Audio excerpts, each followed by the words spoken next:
Business Access. Business Access. You are watching Business Access TV. Business Access TV. Serious about business. Serious about business.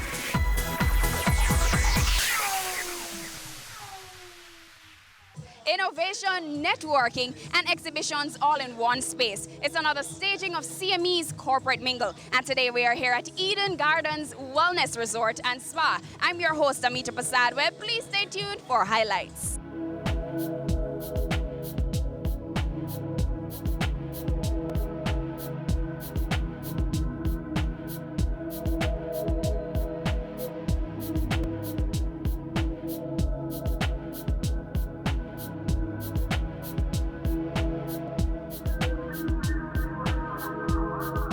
Now, Eden Gardens basically was started way back in 2008. However, we had a relaunch in 2014. Now, in the relaunch of the 2014, this is the present state that it is in. Now, we have what you call, what are the product offering, or what do we offer to our guests? We offer a spa, a fully contemporary spa. So for those of you who don't know, we have a fully contemporary spa that not just the main, what you may call it, for example, massage and cosmetics and all of that. But a part of our spa has been licensed for therapeutics under the Cannabis Licensing Authority. And as such, we are one of those few persons, if any, that can practice massage therapy and all that kind of therapy, physiotherapy, utilizing the cannabis extract as it relates to persons who come in may have pains, challenges, muscle spasms, stuff like that. We actually have created products. We have 12 products from Medicanja, that is a subsidiary company, that is also used in this process.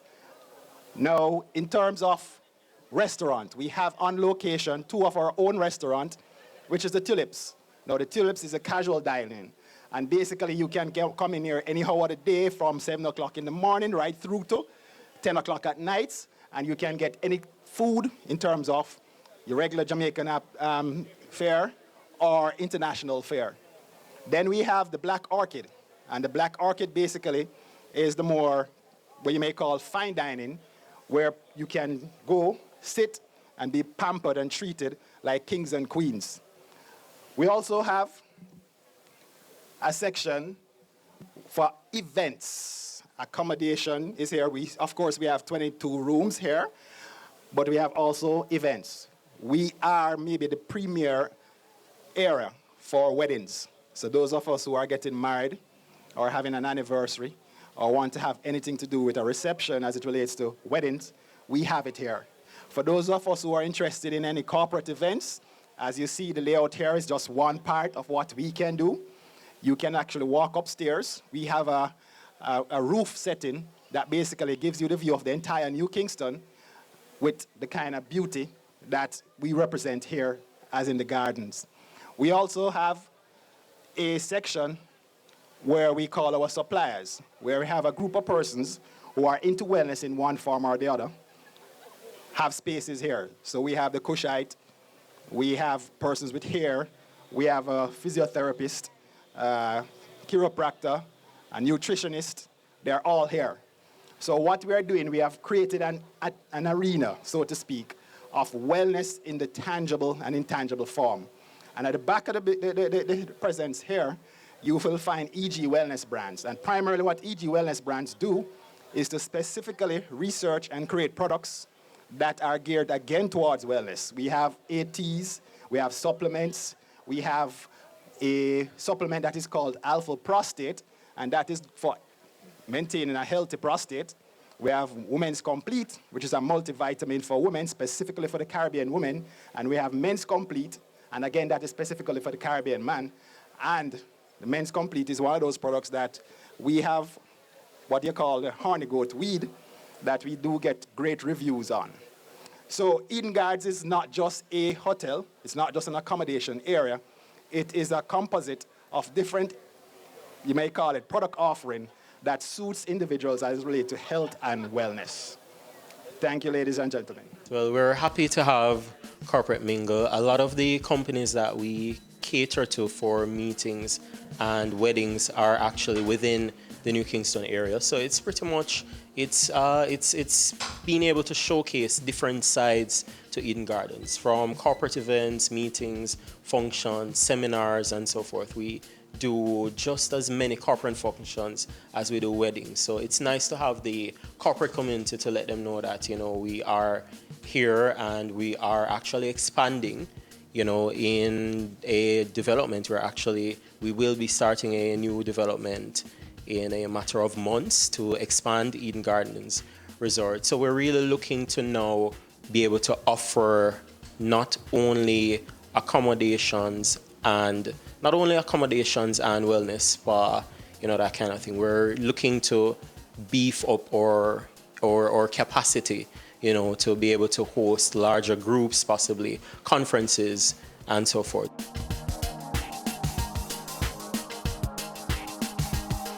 Well, the expected turnout was definitely met. I think we had a large variation of persons, from different entities, and I think the networking was great.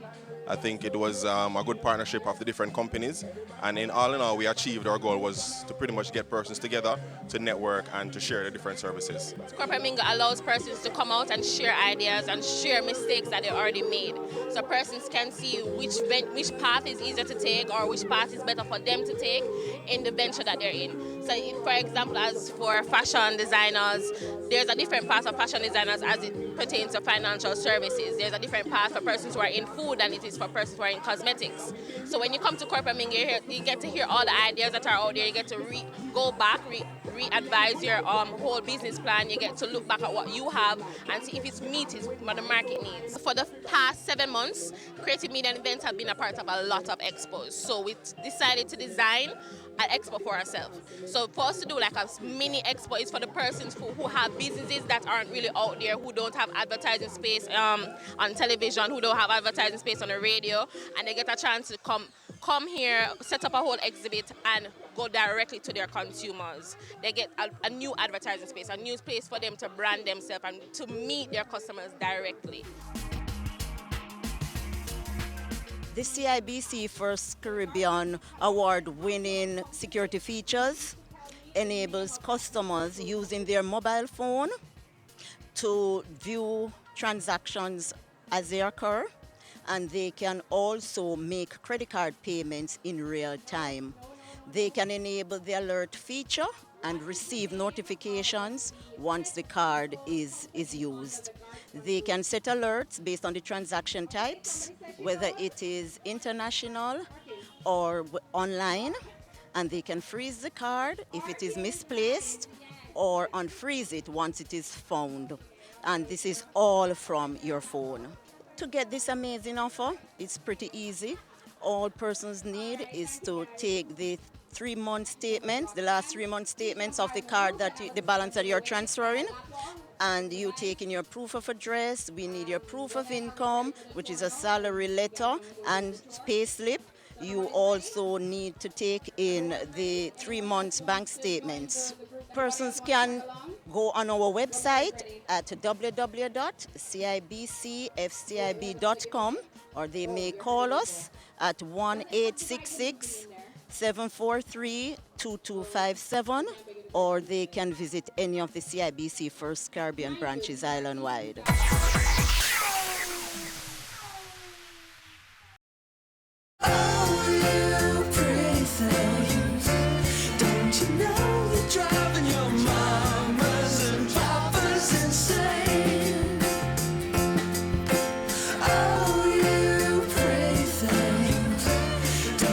Great design is not only how things look, but also how well they work. The GLC, more than meets the eye. It's season 12, and Wealth Magazine Business Access is here to keep you business savvy. With an impressive mix of some of Jamaica's most inspiring business moguls, we continue to keep Jamaica informed, empowered, and ready to dominate. Tune in Sundays at 5 p.m. only on BATV. You're watching Business Access. Business Access. Business Access. Business Access TV. Serious about business.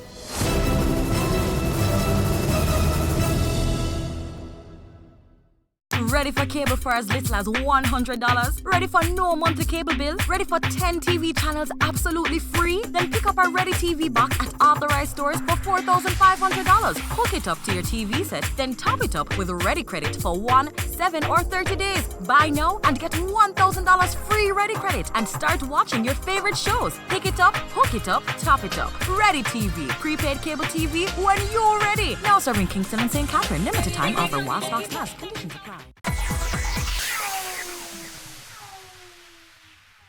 And welcome back to Business Access TV's coverage of Wealth Magazine's Corporate Mingle SME Mini Expo 2018. I'm your host, Amita Prasad-Webb, and please stay tuned for more highlights.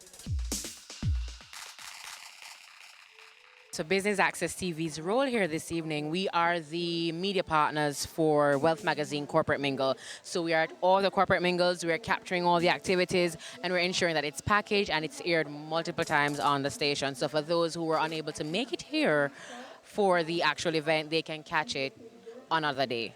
So based on the nature of Corporate Mingle, it's a networking event, and Business Access TV gets the opportunity to interact intimately with various businesses right across the industries. So we get the opportunity to get some brand exposure. We are no longer just in Jamaica. We are right across the Caribbean territories in 13 islands on the Flow network, and in Jamaica we're on all major cable service providers. We have grown and we continue to grow as the years go by.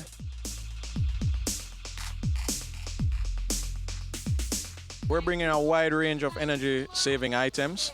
We're all about energy conservation, and we're trying to spread the message to Jamaicans that they can use a little less by purchasing energy-saving devices to ultimately save them some money in the long term. JPS has been committed over the last couple of years to productivity and driving growth of the Jamaican economy. And one of the areas that we see where there's a lot of waste is in energy. The energy usage, whether in business or residential customers. So for business customers, we're pushing energy solutions, which is renewable systems, which are a grid-tied system that allows them to stay on the grid, but benefit from the use of the sun. And for our residential customers, is a wide range of energy-saving devices that also allow them to enjoy the things that they like, but to use energy responsibly. And ultimately, that money can be used now for other things that goes into education, recreation, and generally building out their lives how they would want to live it. We've always seen corporate mingles as an opportunity to talk one-on-one, especially with small and micro enterprises. And we will continue to support corporate mingle because we can see it as only beneficial for this country. What is your main purpose for attending Corporate Mingle? Certainly the networking. CME has produced, because you've been to other networking events before, but I think I like the method that they use in terms of how they get the people involved, just the whole layout, and just the type of businesses that they get into the space. You have a multiplicity of different types of like, for instance, for this different MSME sector, which I think is a good broad-based one.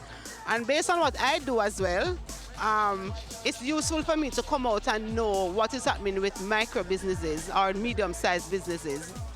So for me, the key takeaway is the exposure to what is happening in the sector, learning about some of the key players, and building or certainly meeting new persons that you can interact with to help and advance some of what you're doing.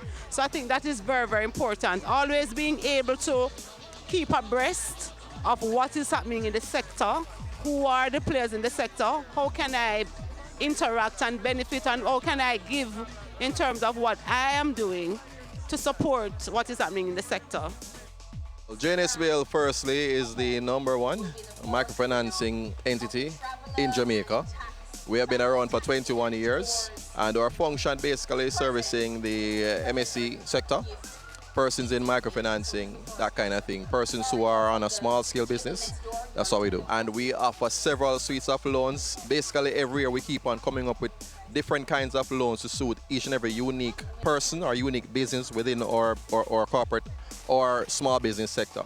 And so as it is now, we have our TEF loan, where we basically partner with the Tourism Enhancement Fund, which is a government entity that offers assistance to not just corporate entities, but also to other persons who are trying to do business within the tourism sector.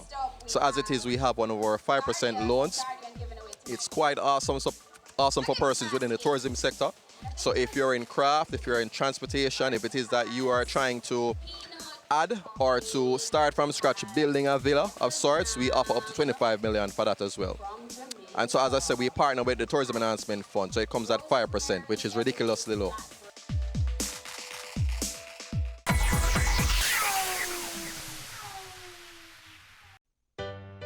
Full-service HR solutions. Whether attempting to increase market share, improve profitability, or add staff, every company is trying to grow. Unfortunately, every company also encounters challenges and experiences pain during the growth process. Not surprisingly, many executives don't have the time to address these challenges without shifting their focus away from revenue-generating tasks. That's where we come in. At Dog & Global, we're passionate about helping people like you grow their businesses, take better care of their employees, and enjoy a higher quality of life. And we've been doing just that for more than 17 years. What sets Dog & Global apart from other HR outsourcing firms is our ability to create customized and scalable service offerings that not only meet your organization's current needs, but also can grow as your business grows. Why our model works. We deliver our HR services in one of two ways, either through a professional employer organization arrangement, PEO, or through an administrative services organization, ASO, arrangement. Professional Employer Organization, PEO. Under a professional employer organization arrangement, your company enters a co-employment relationship with Dog & Global. This allows us to act as the employer of record for your business, facilitating shared liability with Dog & Global on employee-related matters. This arrangement also gives us full authority to perform many of the tedious administrative tasks associated with being an employer, payroll administration, benefits reconciliation, etc., on your behalf and process all employee-related taxes under our tax identification number. Administrative Services Organization, ASO. Dog & Global ASO model allows you to pick and choose from our wide array of services to create a custom offering designed to support or supplement your current in-house HR staff or internal processes.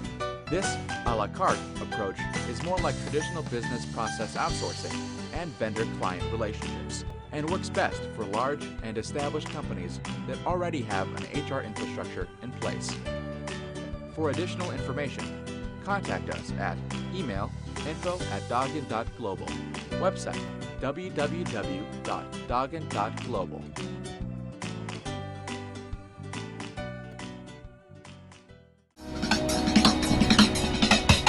Cameo brings the creative industries to life,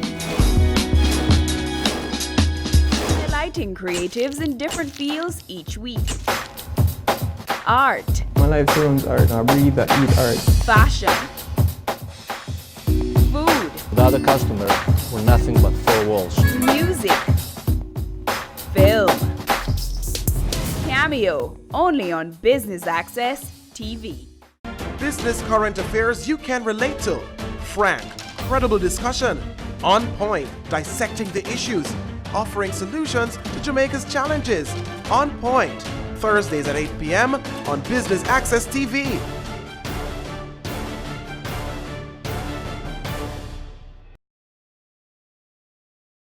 Have you seen it? It's BATV Live. Live streams of business news weekdays at 7:30 p.m.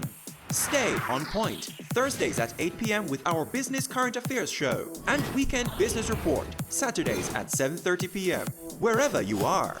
Log on to our Facebook page at Business Access TV or visit our website at batvja.com. Live and at your fingertips. Business Access TV. Serious about business.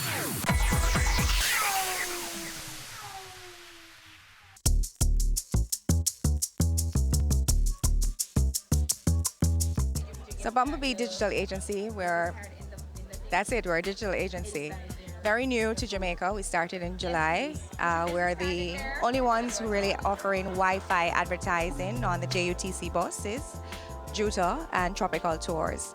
This is really offered in 15-minute sessions, so it's free Wi-Fi to the commuters, and the advertising space is available before. So when the user goes on to the JUTC bus and they access the Wi-Fi by Growth Tech, they receive a splash page that just says Wi-Fi is here, and they complete a form that asks for their age, gender, and email address, maybe telephone number. After they complete that form, they see a 30-second ad. When the 30-second ad finishes, they experience 15 minutes of free Wi-Fi session uninterrupted. Other than Wi-Fi advertising, we also offer social media management as well as other forms of digital advertising. So we're really full service. So once you want to do something extremely creative with your brand, then Bumblebee is here to bring the buzz everywhere. One of the good things about attending Corporate Mingle is that you get to meet persons who are not normally privy to the Nissan brand, and they tend to not want to come downtown. So it's a way of bringing downtown and Nissan up to this section.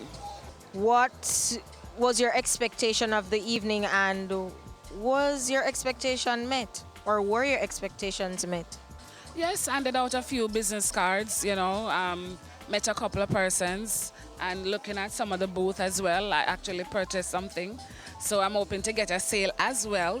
So that's one of the good things about coming to the Corporate Mingle, because you get to meet people and hope to capitalize on persons buying a vehicle. Because even though we only have one vehicle at the expo now, we actually carry a wide range of other vehicles. Come on down to Fidelity Motors, the home of Nissan. We have all 2019 models available. The Nissan X-Trail, we have that in 2 packages. We have our pickup, which is the Nissan Frontier. For commercial persons, we have the 16-seater buses. We have those in automatic as well as a manual transmission. And those are mostly for our Juta customers, so they can come on down to Fidelity Motors. We have Keyman Insurance, that if you have like a business and stuff like that, you can do insurance for your partner, stuff like that. We also have critical illness, because that's a problem right now in Jamaica, right? So we have a lot of 2 products that we actually do critical illness on. Since December, we have actually launched our individual health insurance. A lot of persons were actually asking for that, so we launched that December gone. So we're in the business of doing individual health insurance. Once we used to do group, now we're doing individual. So as an individual person, you can actually come in and sign up and get your card and stuff like that. Let me add to that. We have plans that fit the needs of all persons, because we have plans that for persons, we have medical plans and we have non-medical plans, right? And for instance, you can't pass a medical. We have a plan that can facilitate that purpose. You have persons who have pre-existing condition, so we provide insurance that everybody can have an insurance policy, whether it's to prepare for your family or it's just for yourself. We have investment policies that you can benefit from, and our interest rate at Guardian is very attractive. Why did Guardian Group decide to come on Exposé tonight? Well, because to showcase our products for one, and to show the public how much we care for their needs, and we have a variety of products to offer to persons who would like to come and be a part of Guardian Life. Firstly, I want to say thank you to CME for executing this wonderful event. I think it's an excellent platform for small to large businesses to come by and showcase all their products. Not to mention, it's just an excellent way to network and have a wonderful time on a Friday evening. So my name is Roxanne Wise-Shirley. I'm here at the Corporate Mingle event. I'm here representing the Guardsman Group. We're actually here to showcase our newest product, which is called the Lapo. The Lapo is actually a Bluetooth tracking device, which pretty much can track anything that you frequently lose or anything that you want to find very quickly. So I actually have it here. It's a small device that you can put on your car keys, your house keys, you can put it on your handbag, a laptop bag, your pet, your child, literally anything you can think of that you want to find. So it comes with an app, so you download the app is free. And this laptop actually communicates with the app. So if you want to find something, all you have to do, go on the app on your phone, you can press the alert, and then this laptop will start beeping. Not only will it beep to alert you as to where it is, but the app will actually show you exactly where the laptop is or how close you are to the laptop. Oh my gosh, everybody loves it. Firstly, there is no other device on the market like this. This is the first time that this is hitting Jamaica. So everyone is just amazed by it because everybody's like, really? This thing can let me find my phone easily? It can let me find my car keys, you know? So everybody's very, very excited about it. And so we're very happy to get that response. So, I mean, everybody loves it. I mean, I love it. The entire corporate mingle seems to love it. And we've already gotten a lot of sales from it. So we're very excited.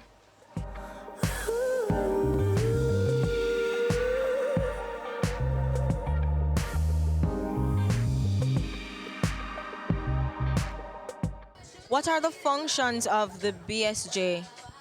The Bureau of Standards Jamaica is a government agency, and at this point we are seeking to highlight the fact that we are a service organization helping to facilitate persons involved in industry.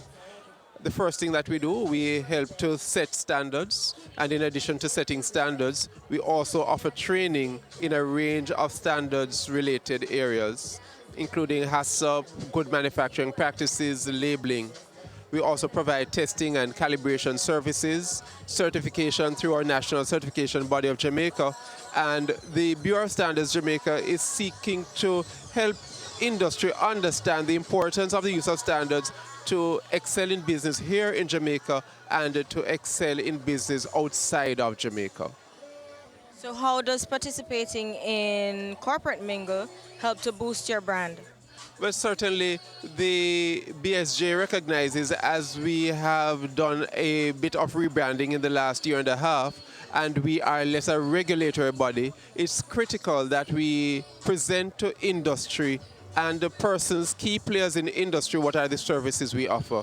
We are hoping that by being here, many of those persons who participate, who need to access services, will recognize that the BSJ provides testing, provides calibration, and offers training in a range of areas. It really can only help to advance our cause and to improve our bottom line.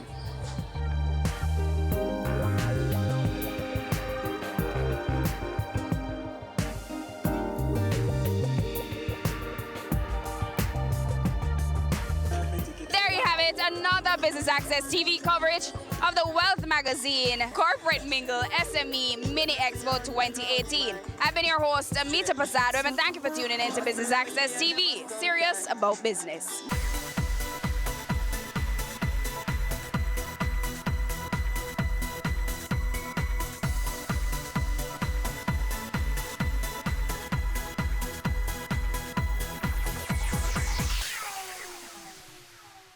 They say it takes a village to raise a child, but the world will one day need the leadership of that child. The time you spend with your child matters. It stimulates their minds and shapes the way they act. Talk with your children. Help them to better understand the world around them and to value what is truly precious. Above all, the most valuable gift you can give them is love.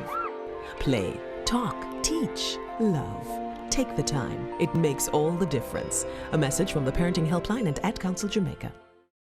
Your business matters. Business Access TV offers you the most innovative and effective advertising solution for your business, specializing in B2B sales, cost-effective solutions, the customers you want, the repetition you need. No matter the size and nature of your company, your business matters. Call us at 876-291-6233 or 876-376-4225. Email sales@batvja.com.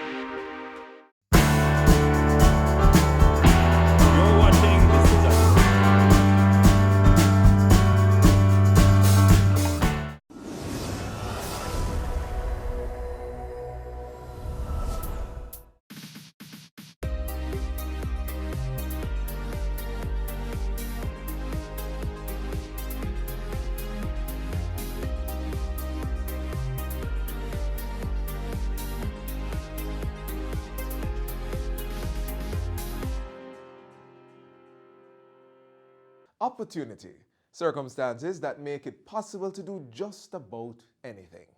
Maximizing just one opportunity could change your life.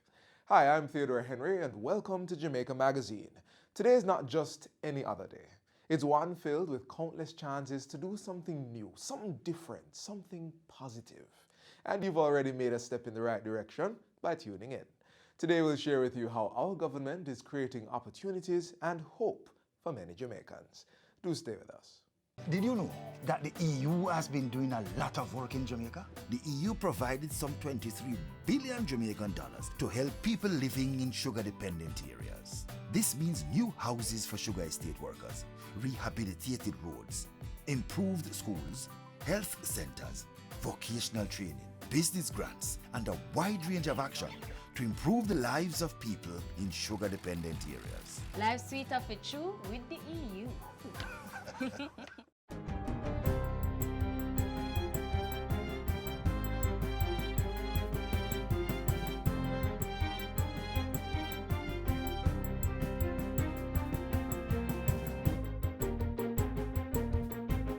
Good day, I'm Stephen McHugh, and this is your JIS News for Wednesday, November 13. Prime Minister Andrew Holness says the government will be spending $1.3 billion to implement an enhanced disaster mitigation works program. Mr. Holness says the work will be carried out over a 3-month period ending in February 2020. It will be implemented by the National Works Agency in partnership with the National Solid Waste Management Authority with guidance from the Ministry of Health and Wellness. The Prime Minister says work will include clearing and cleaning of drains, gullies, roadsides, gully banks, medians, and verges. Solid waste removal, cleaning, and beautification, as well as the identification and elimination of breeding sites on public and private property, will also be undertaken. The Prime Minister says each constituency will receive $15 million to carry out the program. That allocation will be separate from the interventions normally undertaken by the National Works Agency and the National Solid Waste Management Authority. $4 million for bushing and drain cleaning, $3 million for sanitation and beautification works, $3 million for vector control, that is the mosquito control, and $5 million for patching of potholes or minor road repairs. Cabinet has approved the disbursement of $1 billion to ramp up government's vector control program. This is in addition to the $581 million spent on the outbreak of dengue since the start of the year. As he announced the measure in Parliament Tuesday, Health and Wellness Minister Dr. Christopher Tufton said $470 million of the sum would be used to purchase equipment. That includes 35 vector control vehicles, mounted foggers, insecticides, tablets for water treatment, and the engagement of additional vector control workers. $302 million will be used to remove solid waste and clean canals and drains, while $227 million will fund the public education campaign. Minister Tufton says a National Dengue Coordination Committee will also be established to undertake a multi-sectoral agency response to vector-borne illnesses. The program will be carried out over the next 3 months and extended for another 3 after the dengue outbreak has ended. In an update to the House Tuesday, Dr. Tufton said his ministry had received over 10,000 dengue notifications since the start of the year. Of that number, more than 6,000 have been classified as suspected, presumed, or confirmed cases. During the same period, 44 suspected or confirmed deaths were reported. Again, I make a special appeal to all Jamaicans to partner with the government by taking action, including searching their surroundings for mosquito breeding sites in and around their home, and to visit their doctor or health center as necessary in order for appropriate diagnosis to be made and an appropriate treatment be recommended. Minister Tufton says efforts will be made to increase the staff complement at the health centers with the highest demand for treatment. He's urging persons to donate blood to fill the demand to deal with serious dengue cases. In other news, the Bank of Jamaica BOJ has sold $70 million to authorized dealers and cambios to increase the supply and bring normalcy to the foreign exchange market. The action was taken against recent fluctuations in the value of the Jamaican dollar against the U.S. currency and public concern about the depreciation in the exchange rate. At the close of business day on Tuesday, the Jamaican dollar was $142.23 to $1 US. In a statement, the BOJ attributed the fluctuations to increased demand for foreign currency due to regular restocking by retailers for Christmas. There has also been an increase in demand for portfolio transactions. The central bank says it remains committed to maintaining orderly conditions in the foreign exchange market and will only intervene to prevent disorderly market conditions. Ground has been broken for a $140 million adult transitional facility in downtown Kingston, the first of its kind in the region. To be operated by the Kingston and St. Andrew Municipal Corporation, the facility will assist the homeless regain a normal standard of living, among other offerings. At Monday's groundbreaking, local government minister Desmond McKenzie said over 1,900 persons living on the streets of Kingston would be impacted. We have put a lot of thought into what we want to establish. It is not only going to be a facility that will cater for their needs, medically and otherwise, but we will allow the facility to encourage them to come off the cold concretes at night and sleep in this facility with a roof over their heads. The building is being constructed through a partnership involving the KSAMC, the Jamaica Social Investment Fund, the National Health Fund, and the National Solid Waste Management Authority. The Cornwall Regional Hospital is now in receipt of $20 million worth of medical equipment and supplies. The endoscopic equipment is expected to facilitate minimally invasive surgeries, as well as the diagnosis and treatment of illnesses of the bile and pancreatic ducts. Health and Wellness Minister Dr. Christopher Tufton has welcomed the donations made by Jamaican-born philanthropists living in the United States. We are very grateful, and we certainly invite you to give more and to come back more frequently. And finally, Jamaica is now a signatory to the International Solar Alliance, ISA. The signing of the framework agreement allows the island to tap into the $100 billion investment opportunities available in the solar power sector. Energy Minister Favour Williams signed the agreement on behalf of the government on October 23. She says the treaty agreement will assist in the coordination and decision-making, which will allow Jamaica to scale up its solar energy projects. Minister Williams adds that the agreement will support the island's renewable energy program. And that's it for JIS News Today. I'm Stephen McHugh. Thanks for watching.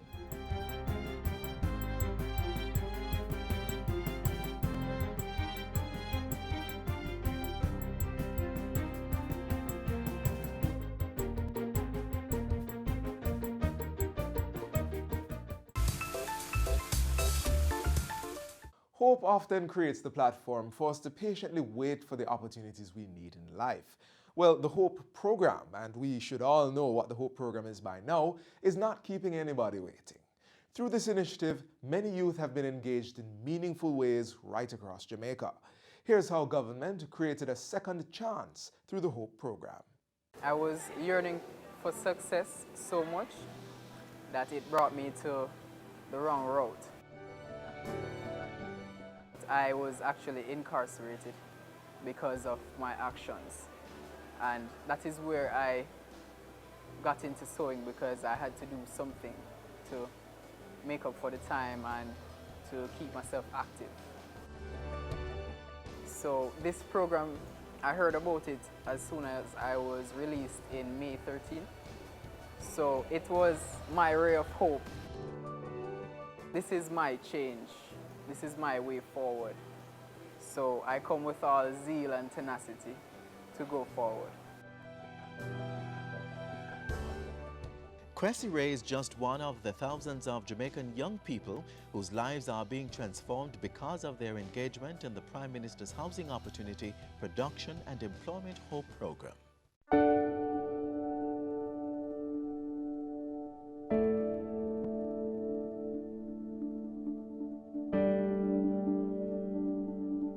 The HOPE program is about engaging with the youth of Jamaica in a meaningful way. To give them, so it is mainly a training and apprenticeship program, if I can summarize that in a nutshell. It involves engaging young persons through, firstly, values and attitudes, or what I call core skills training.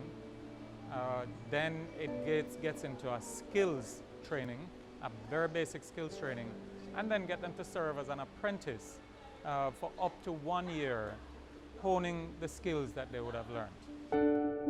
And that is exactly the course taken by the Hope Garment Construction Corps at the Heart Trust NTA Garmix Academy. The first phase was 2 weeks of what is called core skills training. Basically life skills training, different areas where they were taught life coping skills, punctuality, how to dress for work, how to manage their emotions, things like that. I deserve the best things that life has to offer.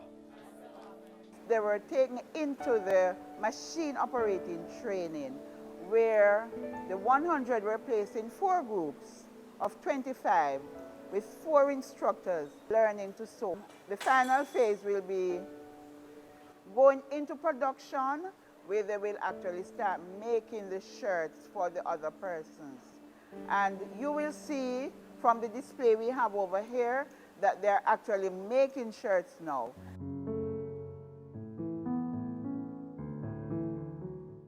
Yes, you heard right. These students are actually making shirts for the over 15,000 participants of the Hope program. When we started the program, the intent was to have everybody be in receipt of a shirt, Oxford type shirt, that would be to help to promote the good working ethics, including their own dress and deportment.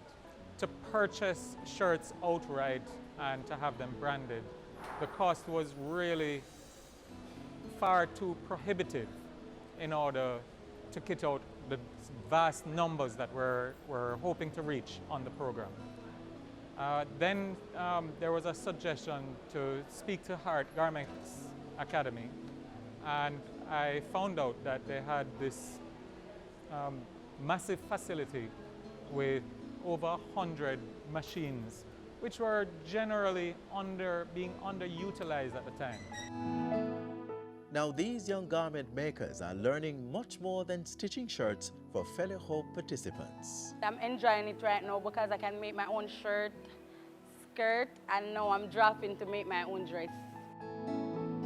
It is very enlightening, astounding. I didn't know it was so meticulous to make even a simple dress. You know, we look at it as just 2 pieces of fabric, but when you get down to the nitty and gritty, it has so many different calculations, but it's something I love. Because the clothes wasn't working out for me, I tried to do jewelry making. It's going great so far because I can make my own jewelry, I can produce it, I can have my own store and selling them. The length is from the waist to the ground. And none of this would be possible without the team of hard-working instructors on hand. At first, I didn't know anything about sewing.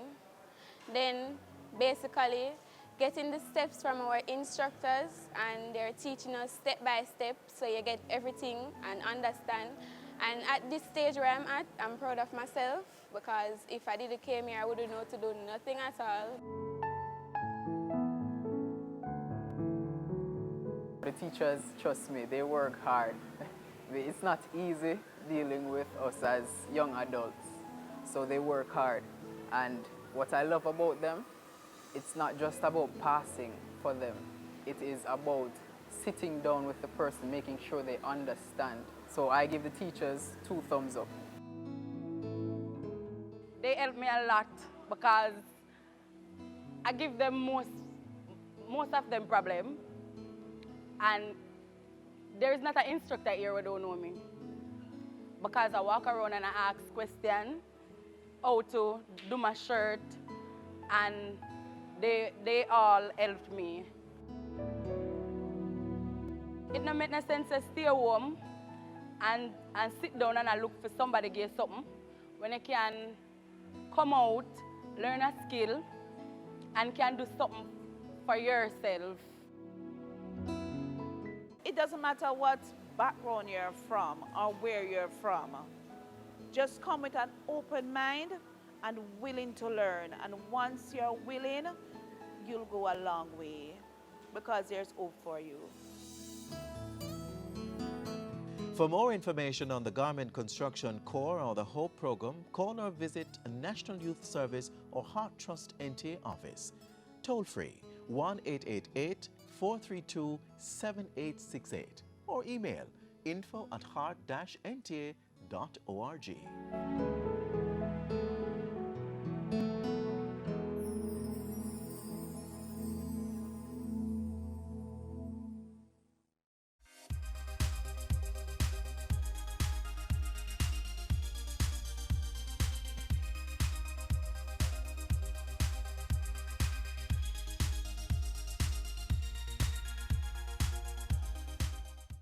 Opportunities also present themselves through technological advancements aimed at making our lives pretty simple. Here's how the Jamaica Electronic Single Window for Trade simplifies the process of doing business in Jamaica. Picture this. You're a busy entrepreneur working hard to grow your business. At the wharf to be cleared are the materials needed to make your products.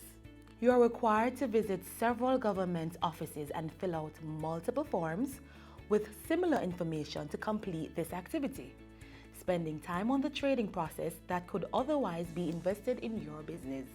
For you, this may just be a mental exercise, but for many entrepreneurs in Jamaica, it is the reality of trade. A reality that will change with the introduction of the Jamaica Electronic Single Window for Trade. An electronic single window ESW is an IT platform that facilitates the efficient clearance of cargo. An electronic single window is expected to bring simplification, harmonization, and facilitation on international trade transactions under a robust electronic environment. This will bring facilities for customs brokers, government officials to interact with a computerized systems that will have a set of business rules that will allow the traders to fulfill all regulatory requirements, submit all the required data, and be able to complete their transactions in a single and seamless system. With that electronic single window for trade, clearly it's an electronic form, and that will be filled out one time at your convenience. Necessary permits, licenses, and approval for the release of merchandise. When approval is given, the trader receives a notification and can then proceed to collect or send off goods. The introduction of an ESW will reduce the cost and time it takes to import and export goods, creating a more enabling environment for local entrepreneurs and foreign investors. Where we can develop and implement a system where all the transactions can take place through a particular port or point or window in this instance, it makes doing business easier. By extension, therefore, it is expected that the interest in conducting business will be improved, will be increased, and investors will see Jamaica as an even more attractive investor destination. On the other side, it also will aid in the collection of revenue, where we can have a greater throughput of trade and of activity, which by extension generates even much more in terms of the economy. Implementation of the ESW began in August 2018, and the timeline for completion is 36 months. Over 20 border and regulatory government agencies will connect to the platform. The entity responsible for collecting revenue from trade, the Jamaica Customs Agency, is the lead implementing agency. The electronic single window system will be fully integrated, of course, with the Ascuda World system. They're both built on the Ascuda World platform. That information will be passed seamlessly from the electronic single window into the customs management system. And that, of course, reduces time and complexity, having a single point of contact and simplification of information. So that transparent environment, having that electronic track and trace, and of course, ensuring that persons are carrying out their functions within the agreed time frame.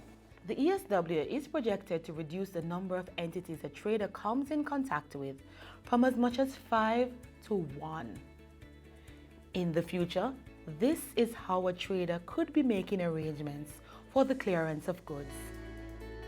The Jamaica Electronic Single Window, facilitating efficiency in trade, contributing to a robust business environment, a part of the framework for making it easier to do business with Jamaica.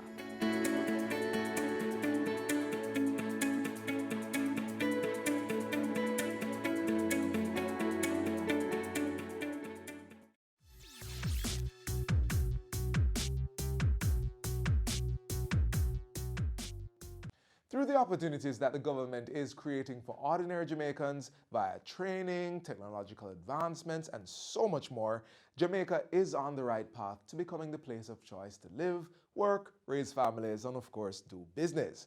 Want to hear a few more of those opportunities? Well, I'm so happy you asked. Here we go.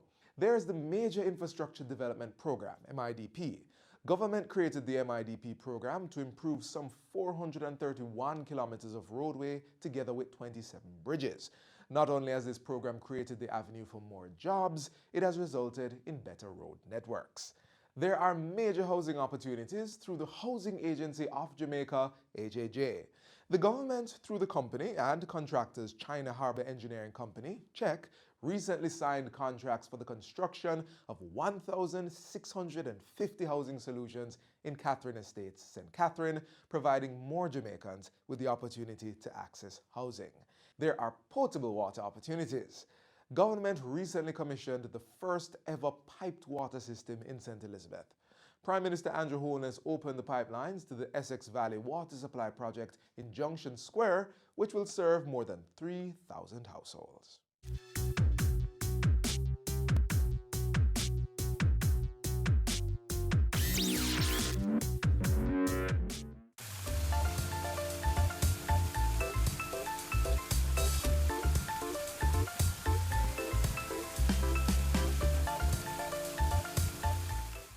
Jamaica in all its glory and beauty offers us the opportunity to escape from all the unwanted noise around us and enjoy some of the most beautiful sights.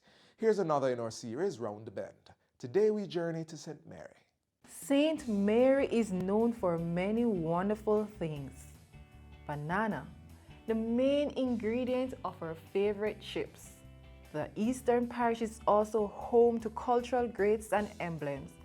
But there is another venue close to its capital that will take your stress away. Round the Bend takes us to Strawberry Fields Together in the parish of St. Mary. The Ministry of Tourism endorsed eco-friendly resort. Welcome to Strawberry Fields Together. Yours to enjoy and discover. Keep it beautiful.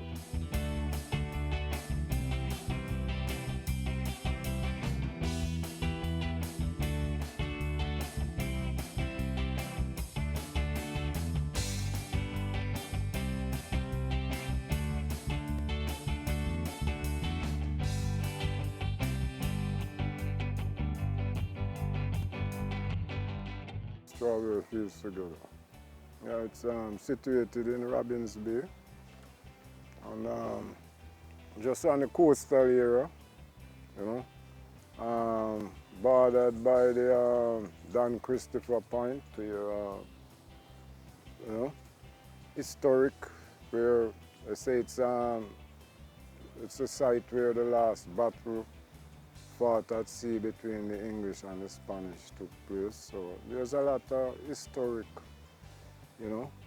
Even some explorers were exploring off the coast and they say they came across an anchor that they say they could be affiliated to one of Columbus' ships, Santa Maria or something, which sank somewhere off the coast. So they are actually in the process of doing more studies on that to see if that's a reality. There are several other reasons the Tourism Ministry encourages visitors to spend a little time at Strawberry Fields Together.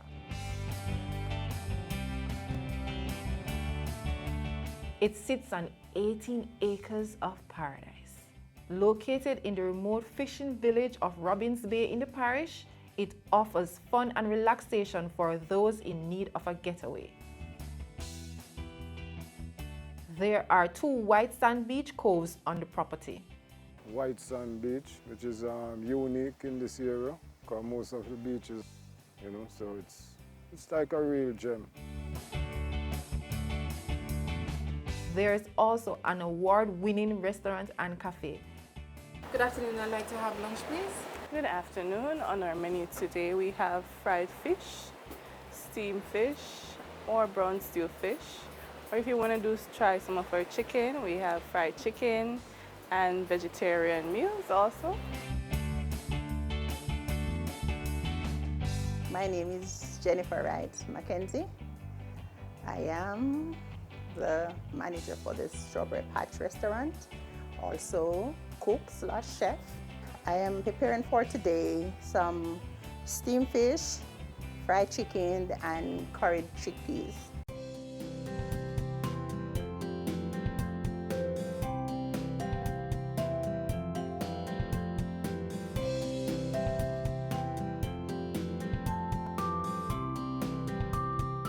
What's also attractive about Strawberry Fields Together? It's eco-friendly all around. We try to get the total community involved in the whole so they can play an integral part. Because if they can share in the profits and the running of the place, I think they will help to protect the whole product. Several of the decor pieces at the location are made by local artisans. Welcome to Strawberry Fields Together. I'm Vidya Anderson and I will tell you about our accommodations. We have several types of accommodation, from rustic to a more modern feel. We have room for couples, while some are family orientated. We have jacuzzi, king-size bed, queen. We even have bunk beds. We have no AC, but of course, we have the ocean right there, so you get the natural cool breeze from the sea. All the rooms have hot water. Some of them have kitchen. It's a real getaway, so don't come expecting television.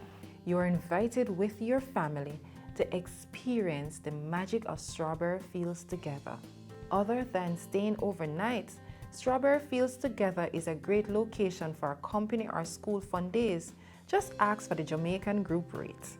Aside from that, the venue is also a great destination for weddings and family reunions. But wait, how did it get its name? As there is no strawberries around. In the 70s and way back then, it used to be like a campground. Like it was a hippie paradise, like. People came with tents from all over the world and just pitched their tents and stayed around. And sometimes it was said that probably some member of the Beatles might have visited this place, you know. And he did a music about strawberry fields forever. So. And also they say like the hippies in those times, when they got bitten by mosquitoes, they all these little red spots. So it was like a strawberry patch or something. For now, come and indulge in nature at Strawberry Fields Together, where everything is real, calm and peaceful.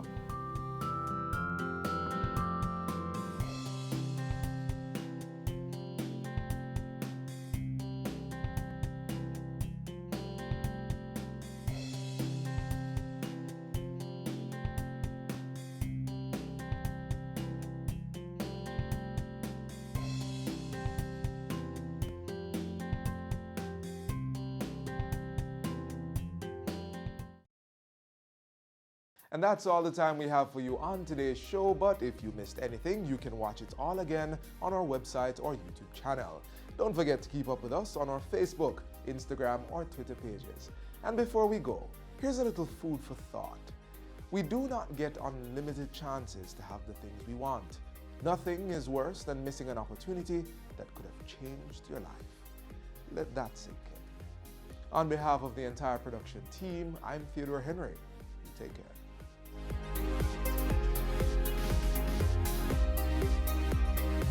This has been a production of the Jamaica Information Service, the voice of Jamaica.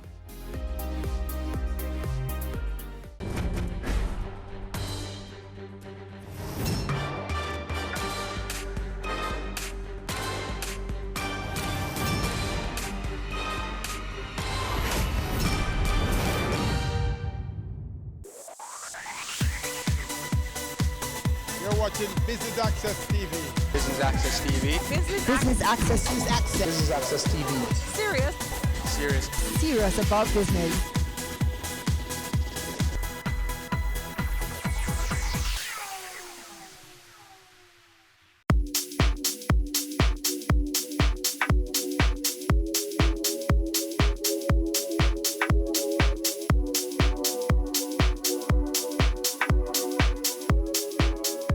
This is the 10th consecutive MSBM Roundtable, where we bring together international experts, senior leaders from the public and private sectors, and academia to discuss topical issues. And if you've been following the Roundtable, going back to 2010, you would have noted that the discussions from this forum have helped to strengthen the Caribbean economies in several ways.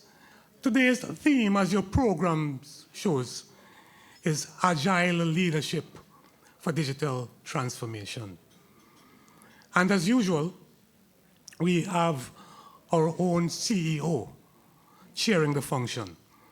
So your chair for this morning's breakfast discussion is none other, I'm pleased to say, than Professor Dale Weber, no stranger at all to the majority of you in the room.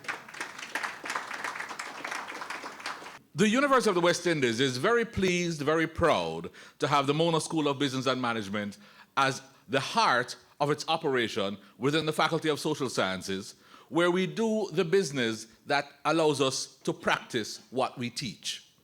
We train those who go out there to make a difference in the business sector. We train for all aspects. We train at the undergraduate and the graduate level.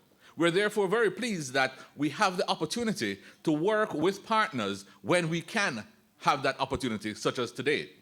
So the university is built on access, alignment, and agility as our three key focal points within our strategic plan. Access, in that we want to have more students accessing the UWI. We want to have more of the research of the UWI accessible to business. We can do that if we are in the right connection. Enter the second A, alignment. And that is why we're here today. Under alignment, the University of the West Indies would like to offer itself as that entity which will allow those public and private sector organizations who wish to have research drive their decision-making process. We would like to be the engine of that research.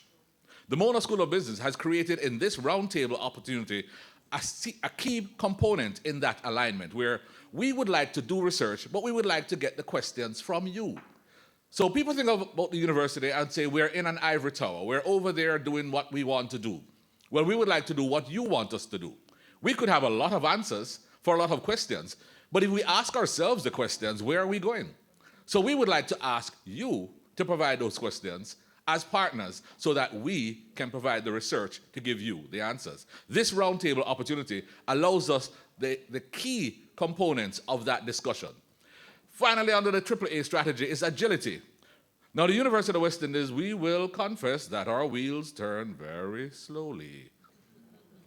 Apart from in the Mona School of Business, where Dr. McBean will not allow us to stand still and keeps dragging us into the next generation. Well, under agility, we would like to do two main things. One, we want digital transformation of our institution, and that I think fits in today with today's discussion in terms of agility and digital transformation. And two, we want to be sure that we are bringing a financial positive to the UWI. Now, what better way to do that than to partner with those of you in public and private sector who are already making that digital transformation? But enough from me, because I don't know anything about business. I know a little about management, so I'm going to try and manage as we move through today's exercise. We're here this morning to speak about agile leadership for digital transformation.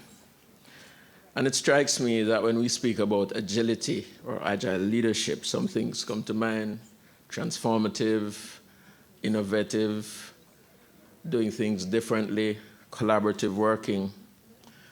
And it is a race that we always run. I've been at this digital transformation in various capacities since the early 90s, which is over 25 years now. And every time we think that we have succeeded, the game changes. So 10 years ago, there was nothing called social media marketing. But marketers that were trained 10, 15 years ago have to not just exist, but thrive in this new world of digital transformation. And there's more to come. We're in the age of machine learning, going to artificial intelligence. I was lucky enough to have started my research in artificial intelligence. I've maintained a more than passing interest. And it's just amazing what we thought we would do 20 years ago is far different from what we're actually doing and where we're going. And I'm sure Murat will speak more to those sort of challenges. So what it means is that we can't stand still. But also we have to get the basics right, because digital transformation in and of itself is not a goal. The goal is, what do we want the society to look like, and how does digital transformation get us there?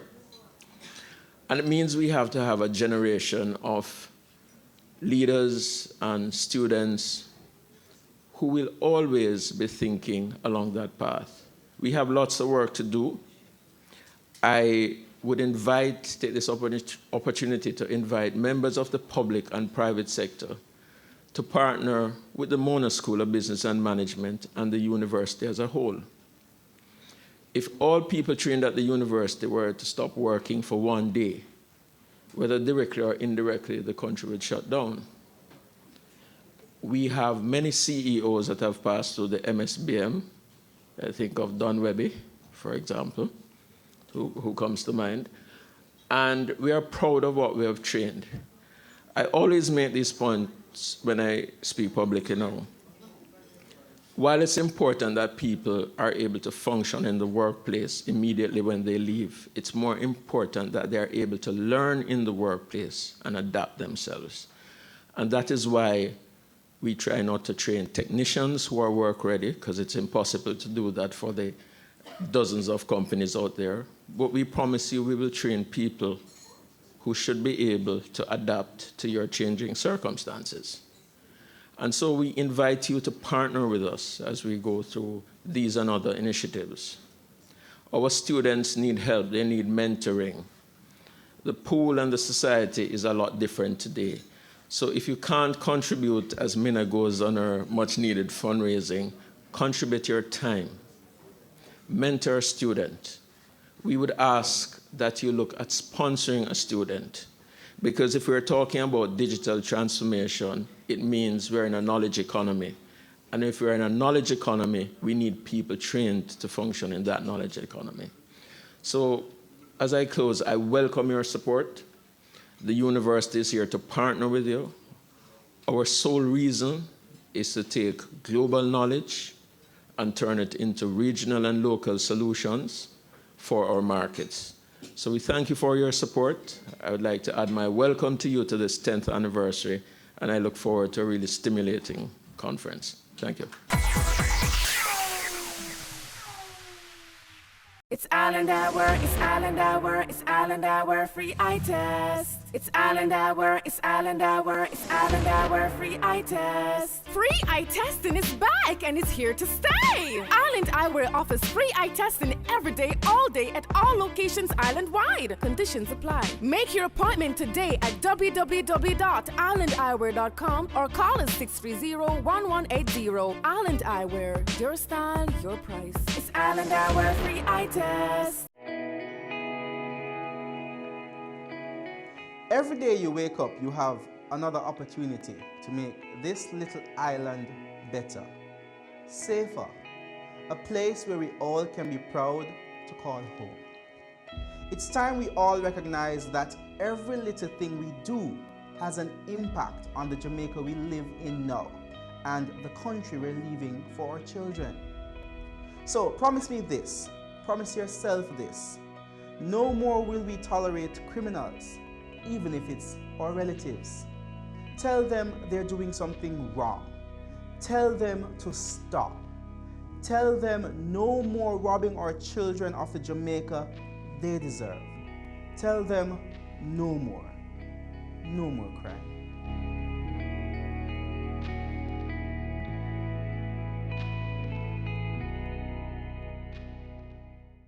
Business current affairs you can relate to. Frank, credible discussion. On point, dissecting the issues. Offering solutions to Jamaica's challenges. On Point, Thursdays at 8 p.m. on Business Access TV.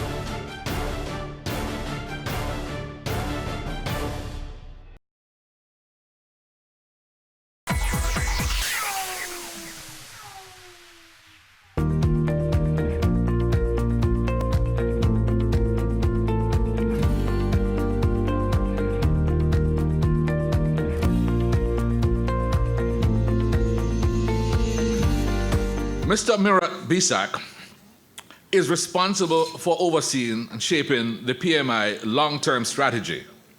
Is Chief Strategy and Growth Officer of the PMI, supporting the execution of the company's business objectives, increasing the footprint in high-growth markets, and advancing the PMI's capabilities in partnering with organizations in both public and private sectors.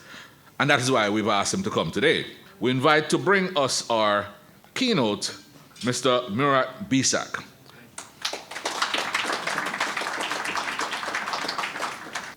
The world is changing, and it's changing really, really fast. And I have 3 examples here to show you how much it's changing, and maybe you know all of this.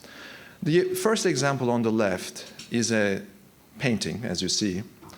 It was auctioned last year at an auction house in London and fetched about $300,000. It wasn't made by a human being. It was completely painted by machine intelligence. The beef in the middle is not meat, but if you eat it, it's exactly like meat. You may have tried it.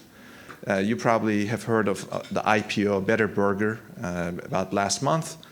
And there are a number of companies right now producing beef-like products that are not animal-based, but taste exactly like that. Turns out that public is ready for these types of changes. According to a recent survey, about 60% of the people who were surveyed said that they would definitely buy it as long as the price is right. And on the very right, this is a representation of how the music industry has changed. And we all now listen to music. I'm sure I know every one of you in Jamaica love music. I do too. And we now access it digitally. And of course, companies like Spotify and other companies who have disrupted the music space are looking at technologies such as blockchain to make sure that these contracts between the artists, the lawyers, the public is transparent. The royalties are calculated as soon as possible and distributed, and they use blockchain technology to do that. So 3 very different industries, huge change in each and every one, and essentially every one sector and industry is going through this type of disruption. And I'm here to tell you that this is actually going to accelerate from now on.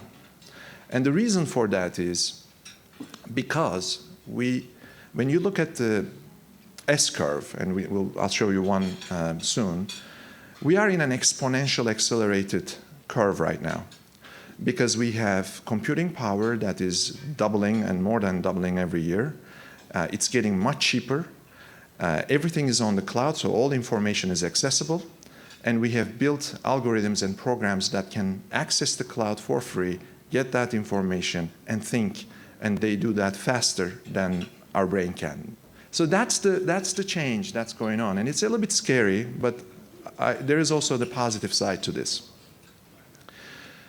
Now, with all that fear, and I know fear turns the attention, let's take a look at how fast we started adopting these technologies. So you look at, for example, the radio. It took the radio 38 years to reach 50 million users.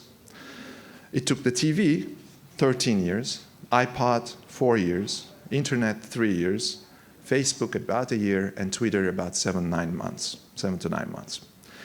So today, what that tells me is that we as human beings are getting more and more used to adopting technology, and the penetration rates are increasing because we are now all connected. We all have these devices. They are much faster and more capable than anything that we've used when we were in school, and we are augmented by them, and we're able to enhance ourselves, and we're okay to accept technology. So that's us as individual human beings. However, when we look at companies, which is the collection of human beings at the end of the day, we don't see that pattern as fast or as easy of adoption. So on the left, this is a busy chart, but what it says is on the left, when you look at AI, for example, and ask the leaders whether they agree that AI is a technology that they should use in their companies, many would say, yes, it is. It's a very important technology. Everybody recognizes it. We know it. On the right-hand side of the chart, you see the companies that actually have adopted it. And what it says is most companies actually have not adopted it and are not using it. So there's a huge gap between us as a consumer and us as an organization and our adoption rates. And there's a huge gap between knowing and doing. And that gap is what makes most of these transformations difficult to be successful. Now, the result. This is a S&P 500, actually S&P index. And when you look at from 1960s, on the very left of this chart, all the way to today, and the y-axis represents the average company lifespan on years, you see that the lifespan of companies on the S&P index, these are the leading companies for the most part, is going down. So this is the picture, right? This is what happens when technology is faster than the adoption rate of the companies, and we are going to see this accelerated because we are on an upward exponential curve. As a result, many companies, actually this is one of our surveys, 80% of companies have started or have done a digital transformation. It goes back to the 90s. Transformation is fundamentally about creating something that is really different than what you have today. It can't be incremental, it has to be really different. And when we look at the world, that's what we see. You look at, for example, Tesla, and compare Tesla's stock performance versus Ford. And you would see that their market capitalization is higher than Ford over the lifespan of a significant portion of Ford's existence. The reason is they both make cars, but Tesla doesn't make a car. Tesla makes software.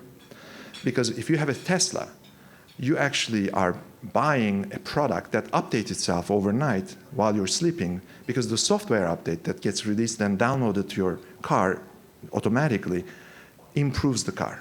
That's not a car the way we know a car. Cars used to be designed 5 years in advance, developed and packaged and put in the market. That was a car. It didn't update itself. Now this is another product. And the reason, the fundamental, I think, issue is that companies that are in industries, in those industries, are not those that come up with the innovation. And that's the disruption theory.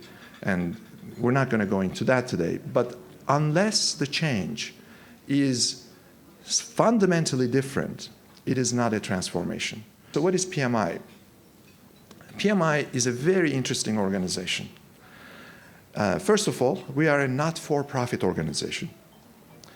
We are here to advance the thinking of our individuals who have an idea and you want to see a result.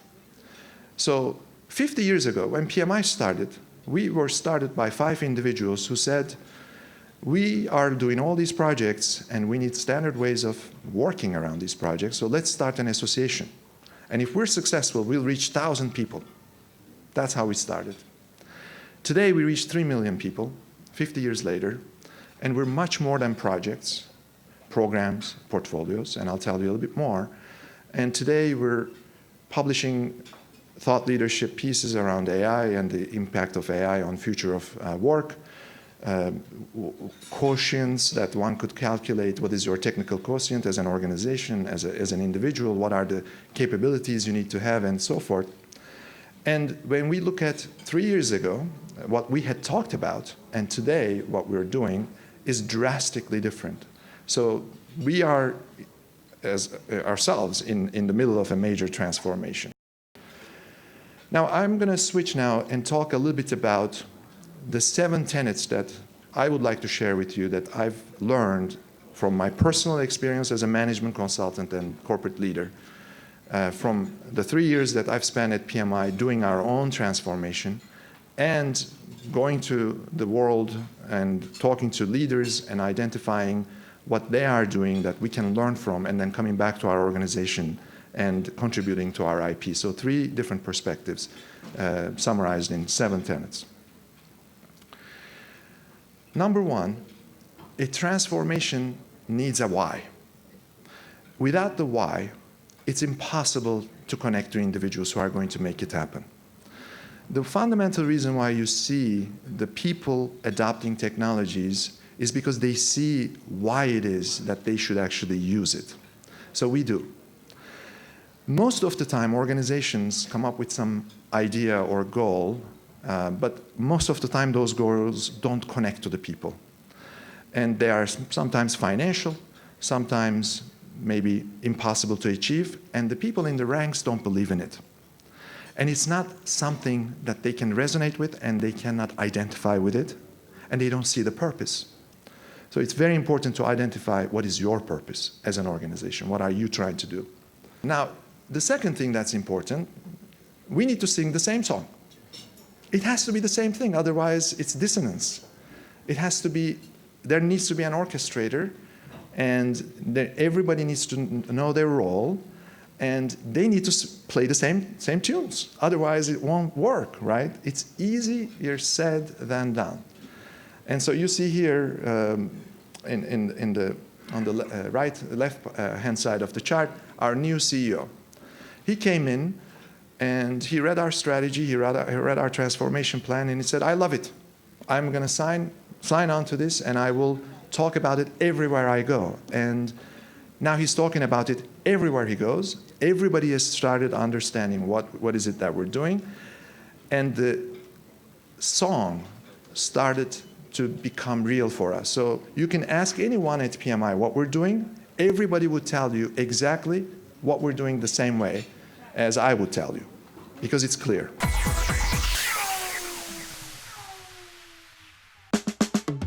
Caring Hands Season 3 continues to effect change in a changing environment.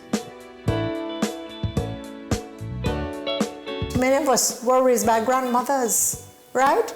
So, I mean, we know the wisdom that these people have. Going beyond business. The little leaders of today are our leaders of tomorrow. And with the proper education, we'll have very good leadership coming from that. That's Season 3 of Caring Hands, creating change and shaping lives, every Sunday at 5:30 p.m. on Business Access TV. Your business matters. Business Access TV offers you the most innovative and effective advertising solution for your business, specializing in B2B sales, cost-effective solutions, the customers you want, the repetition you need. No matter the size and nature of your company, your business matters. Call us at 876-291-6233 or 876-376-4225. Email sales@batvja.com.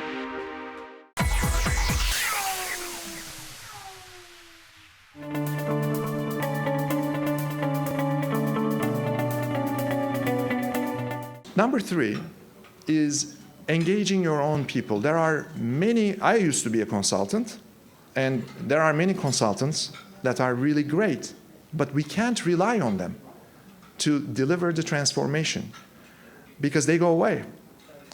We need to engage our own people to deliver the transformation. And to do that, the first pillars need to be there. So they need to have bought into the purpose, and they need to know the song that we're singing. Multiple things, right? So yes, purpose, yes, the song needs to be clear. But there's another thing that needs to be in there as well, which is empowerment and trust. And that is very critical because in most organizations, we know from surveys, and I'm sure you do surveys in your organizations, you will find that individuals are not engaged for the most part. They're looking at their jobs as something that they have to do, and then they go home and they have a private life. But when, as leaders, we allow individuals to fail, they start taking risks. And this is one of the agile principles. But it's very difficult to, as leaders, to accept that, because we are working in organizations that are built for effectiveness and efficiency, right? That's the unit measure, productivity. Now we're asking our individuals to take risks. Why would anybody do that? Their jobs may be at risk, right? So a lot of people don't do it. Even if you gave them permission, they don't do it. As leaders, one of the things that we've done is I've said to my teams and anybody who presented to me, and they were coming to me for decisions, I told them, I am not going to make a decision. I will support your decision, but you need to explain to me why you're making that decision and how it fits to our strategy.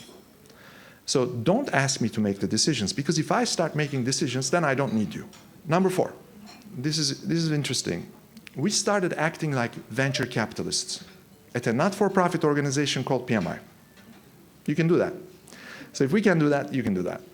So what does that mean? There are great things about Silicon Valley. Of course, risk-taking and ideas is one tool. But one thing that VCs do, other than funding, is they don't fund the whole way. They fund it in stages. So if somebody comes to us and says, I have this idea, and now we have an innovation, we're building PMI labs, we're making investments in startups and so forth, and all that happened over the last 9 months, we say, okay, pitch that idea to us and tell us, what are you going to deliver in 12 weeks? So we started thinking about 12-week increments. What is the customer going to see in 12 weeks with your idea? If you can provide a vision for that, we'll fund you for 12 weeks. And then you come back. That's how we work. So a lot of our thinking historically, and you may think that project management is all about many, many months of planning, many, many months or years of implementation. We have changed that internal to PMI.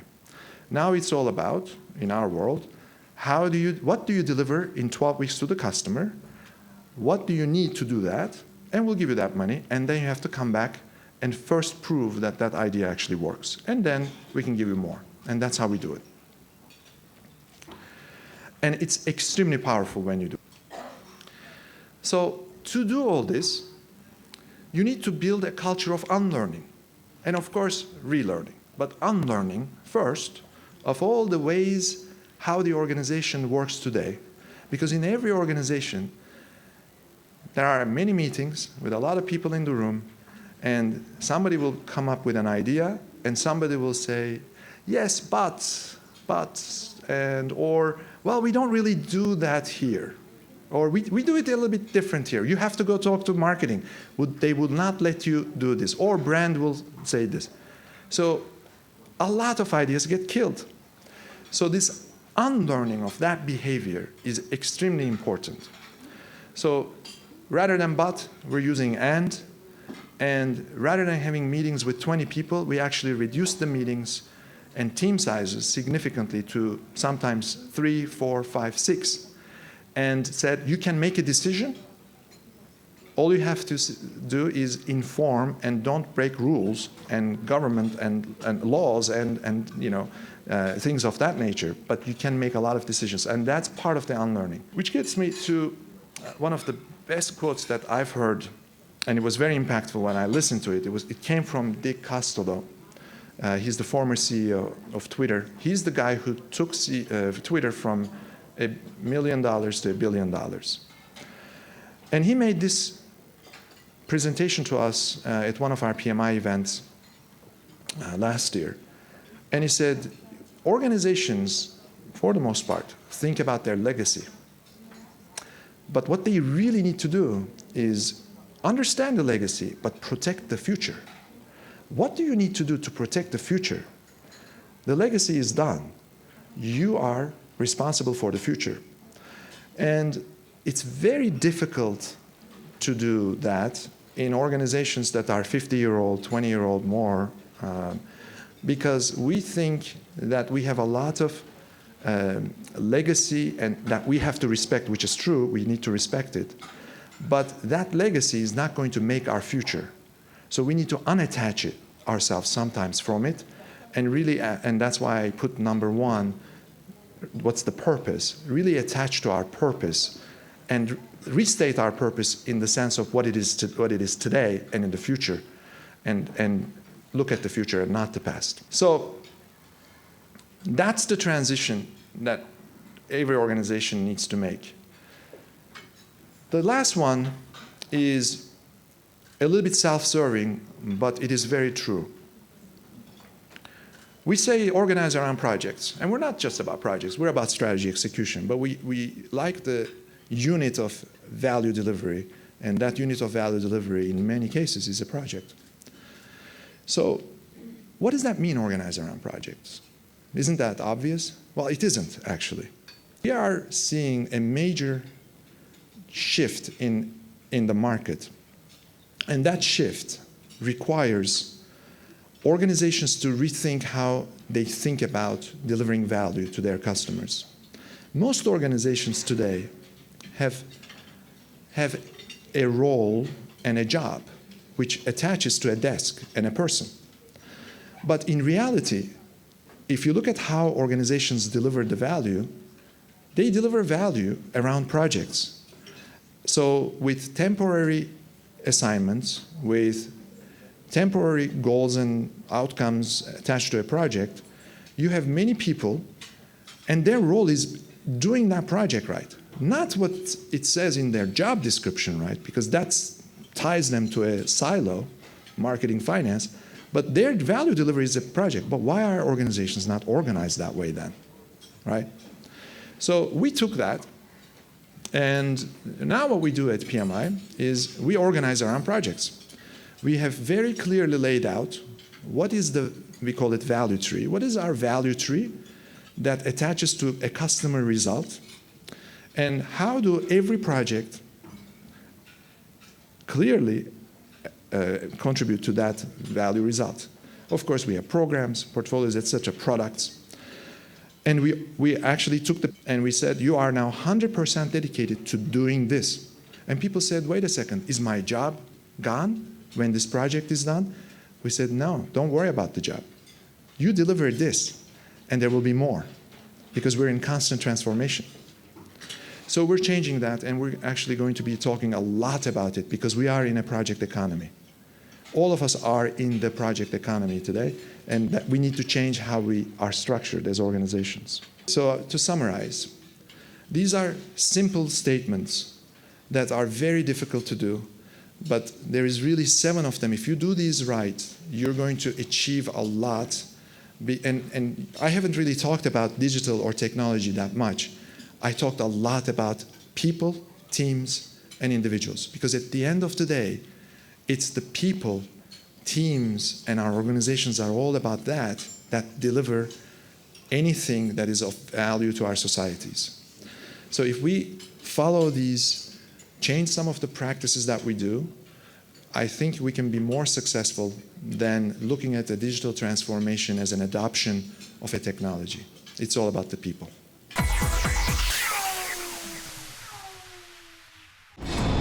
We are back with another exciting, innovative, and inspiring season. It takes a lot of stick-to-itiveness, being consistent and persistent in whatever you're doing. That's the bottom line. Business exists to add value to people's lives. And if we're not doing that, might as well we lock down the store and just call it a day. It's a season 3 of Creating Wealth, Mondays at 8 p.m. on Business Access TV. Cameo brings the creative industries to life, highlighting creatives in different fields each week. Art. My life turns art. I breathe, I eat art. Fashion. Food. Without a customer, we're nothing but 4 walls. Music. Film. Cameo, only on Business Access TV.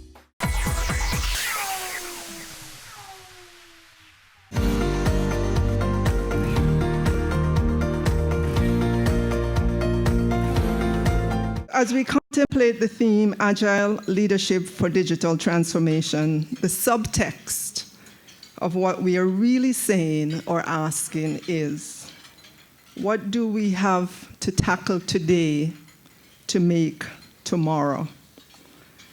In the case of climate, today we have to tackle rising temperature to prevent the continued complex shifts affecting our planet's weather and climate systems, manifesting in rising average temperatures, extreme weather events, rising seas, and a range of other impacts.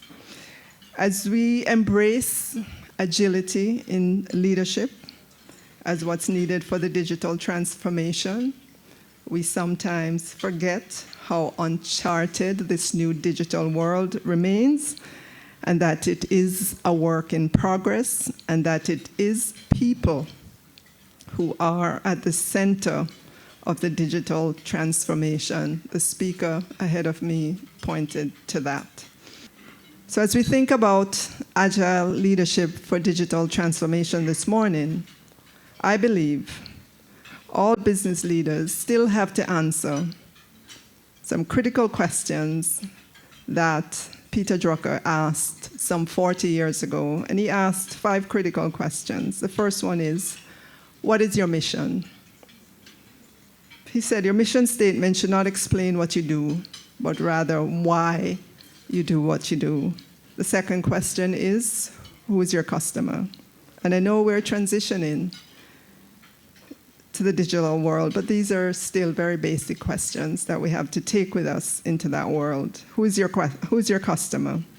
He said, you must find out who your customer is and then organize all of your efforts towards meeting their needs and bringing them value, even as you transform digitally.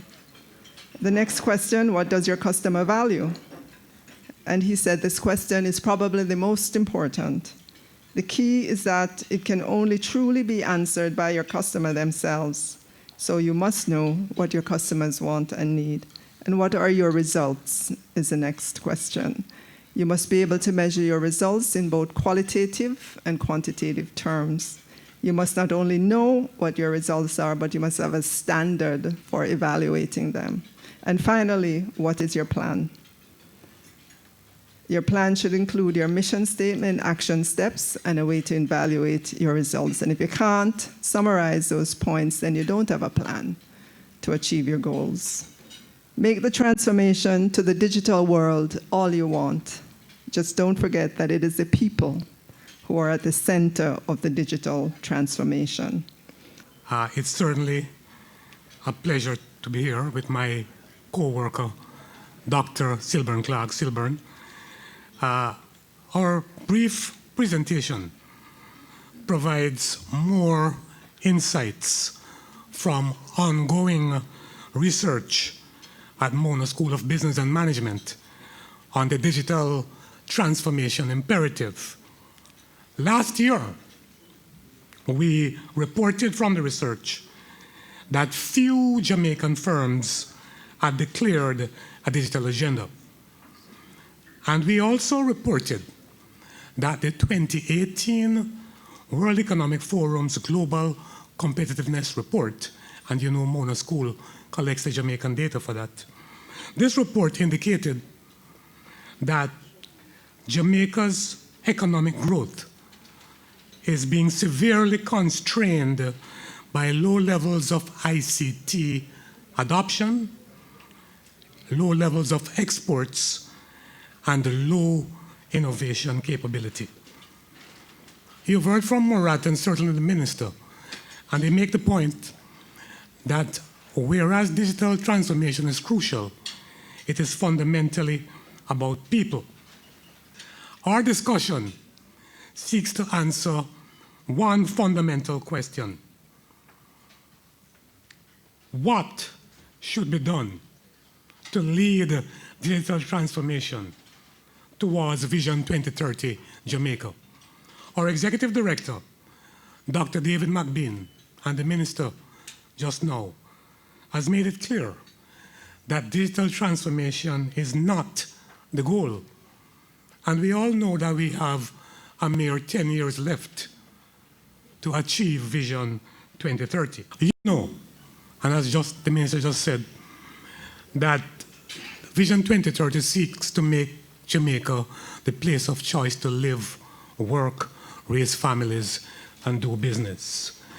And you also know that although we've made progress, the progress is slow. In fact, the minister just said that a key part of making good progress is to measure the outcome that we want. And so we have always said at Mona School of Business and Management that the place of choice in this statement needs to be measured explicitly to direct collective effort towards the goal of Vision 2030. Indeed, when you look at the World Economic Forum's report on competitiveness, the top 20 countries in the world have a global competitiveness score of above 77% as the last year. And they're not staying still, 77%. Jamaica scored 58%. And despite improving by 0.5%, we fell one place from 78 out of 140 countries to 79. We know from the report that innovation is at the heart of where we need to improve. The report makes it clear that innovation is especially critical as a driver of productivity, growth, and value creation. And the report defines innovation as the generation and conversion of ideas and inventions into saleable goods and services. So it doesn't just stop with research and development. It's generating value from it.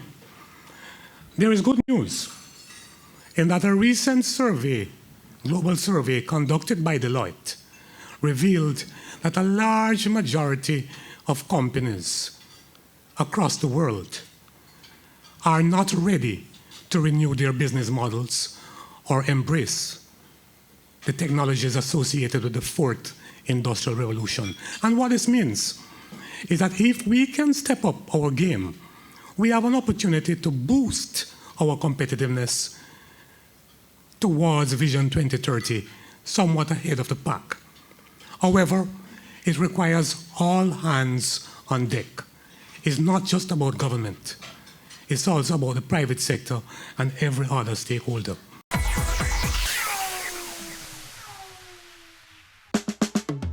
Caring Hands Season 3 continues to effect change in a changing environment. Many of us were raised by grandmothers, right? So, I mean, we know the wisdom that these people have. Going beyond business. The little leaders of today are our leaders of tomorrow. And with the proper education, we'll have very good leadership coming from that.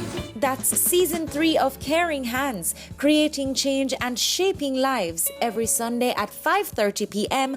on Business Access TV. Our women are the backbone of our society. They deserve to be protected and respected. Domestic violence is not okay. Speak up and speak out. No more violence against women.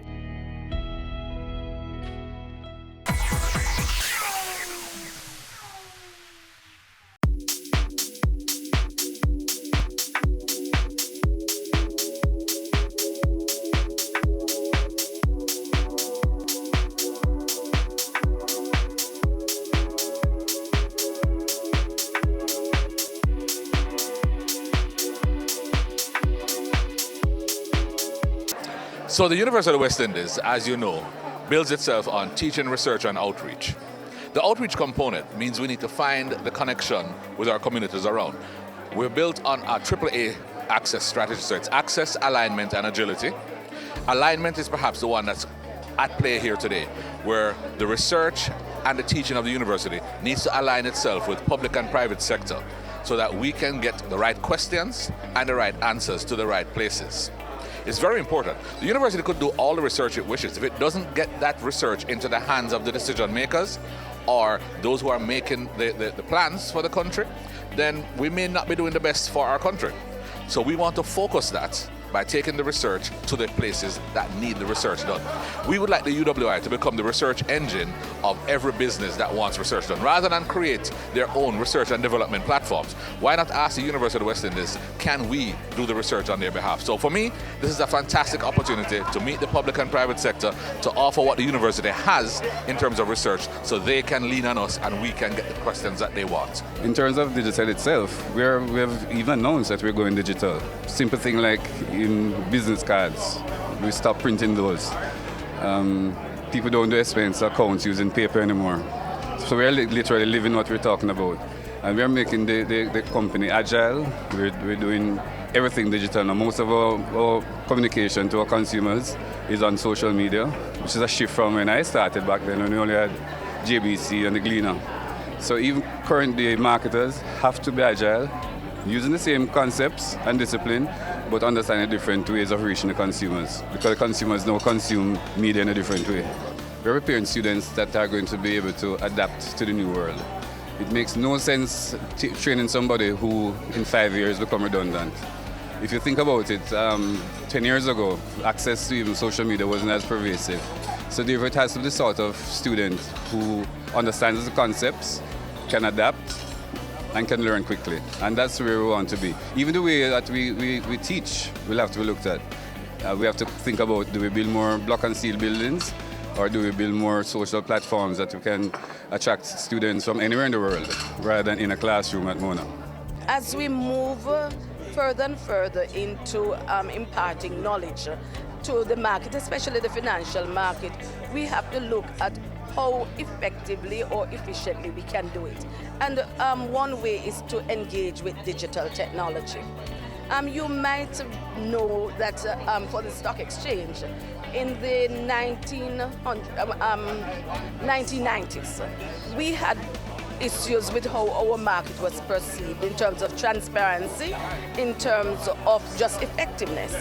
And what we had to do was to employ technology to ensure that information, data, is properly stored, is properly used in order to effect transactions across the market. And we did that by introducing the Central Securities Depository. Then we moved on, coupled with that, to the trading platform, moving from an outcry to using technology and the digital age to ensure that there was transparency and ease of doing business in the marketplace. We spoke a lot about what agile leadership means, and I talked about 7 tenets about agile leadership. And to summarize it, it really boils down to people.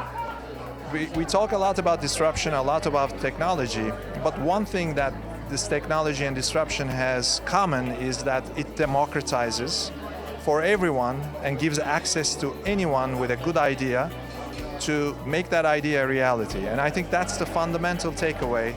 It's all about people, it's all about ideas, and how do you get that done? And I think when you take that principle and think about next 10 years, we're looking at the 2030 where someone who can compete individually with an organization can actually do that, because technology is going to be extremely cheap and available to anybody in the world. That's the democratization part of technology. So technology will be very pervasive, and for those individuals that can understand and know how to use it, it's going to make them a competitor to an organization with large assets. And that's, I think, very important for Jamaica to think about what that means, because Jamaica is obviously a country with a lot of investments and income coming from tourism, less about exports and less about technology. But now, if you think about the next 10 years, you have an opportunity to leapfrog. Because if you invest, for example, in the education and training of the individuals that can take the technology and use it to make something concrete and a result happen, I think Jamaica can make a huge progress over the next 10 years and really compete with the giants of the world. Because when we think about 2030, we're going to be looking at much smaller entities that are creative and can get to a result, and irrespective of where they are, as long as they're connected to the cloud and the internet, and at this point everybody is connected, you can compete with anyone in the world. So I think strategically, I would invest in innovation and training and education of the next generation.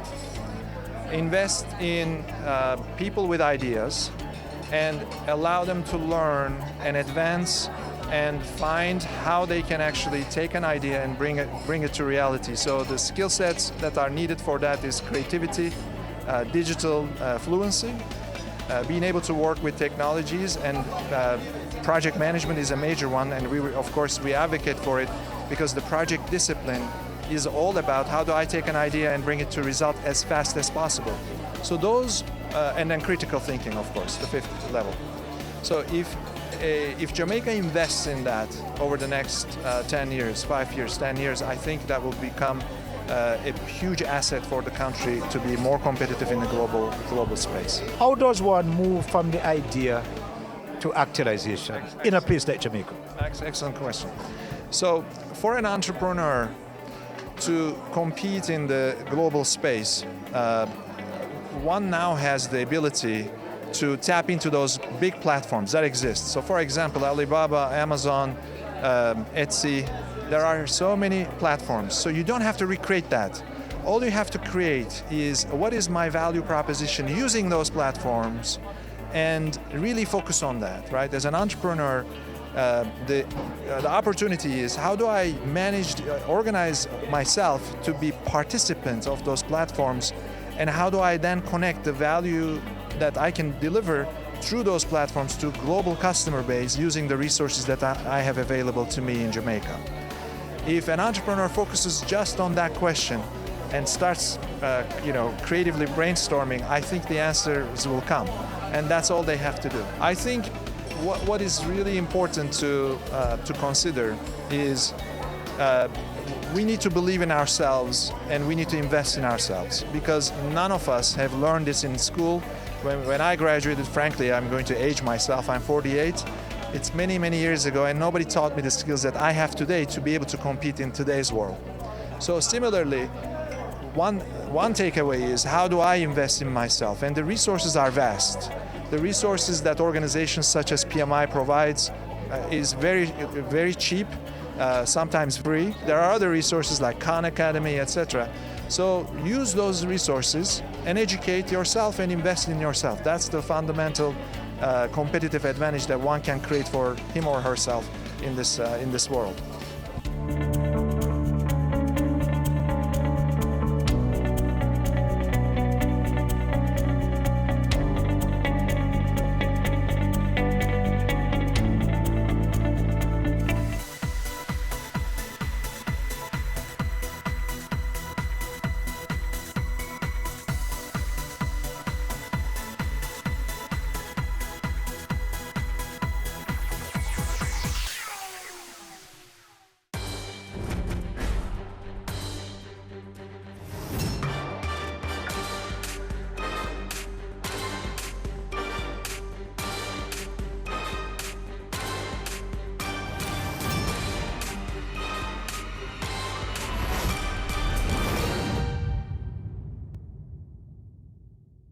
I wanted to be an educator because I believe that education is the most powerful weapon that can change the world. My dreams and aspiration is to one day become an entrepreneur where I can employ other persons and help to build the country. I wanted to go into development. I wanted to help people become better versions of themselves.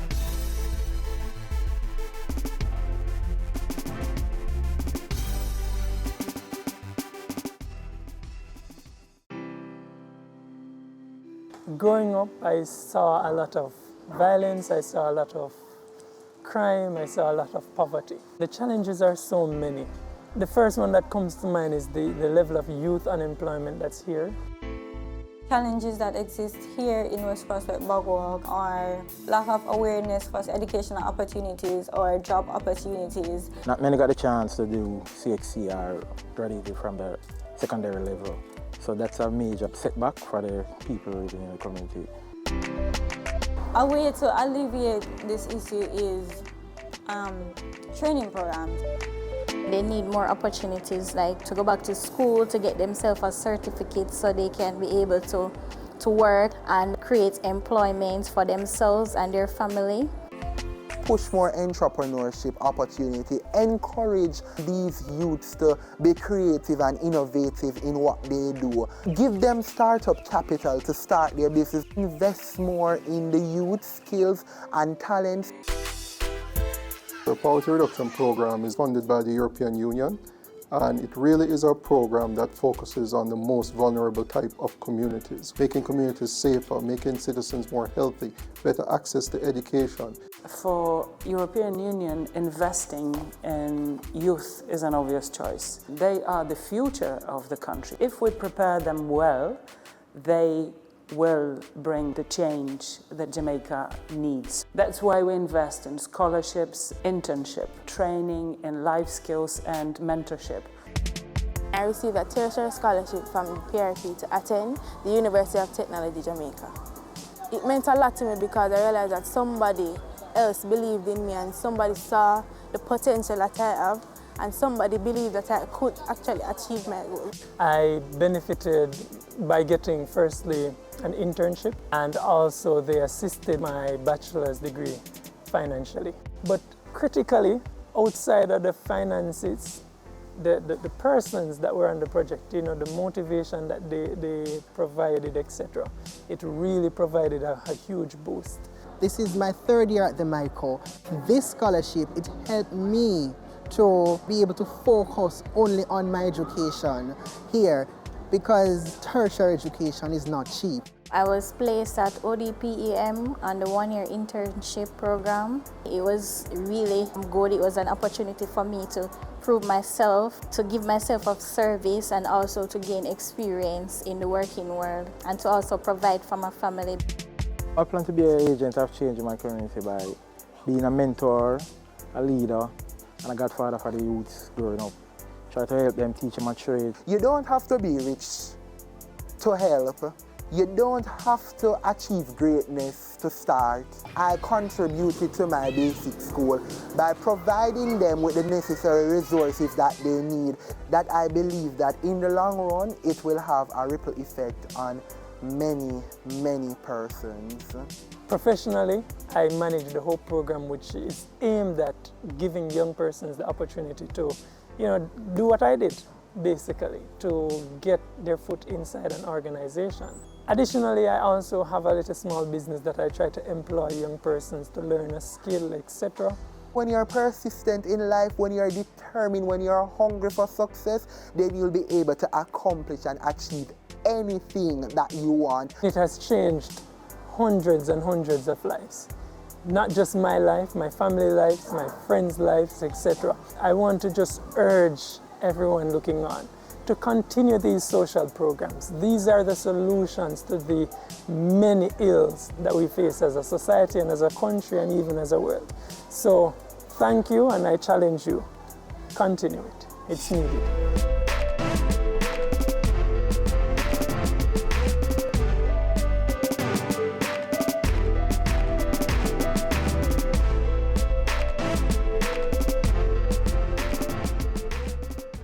Business current affairs you can relate to. Frank, credible discussion. On point, dissecting the issues. Offering solutions to Jamaica's challenges. On Point, Thursdays at 8 p.m. on Business Access TV.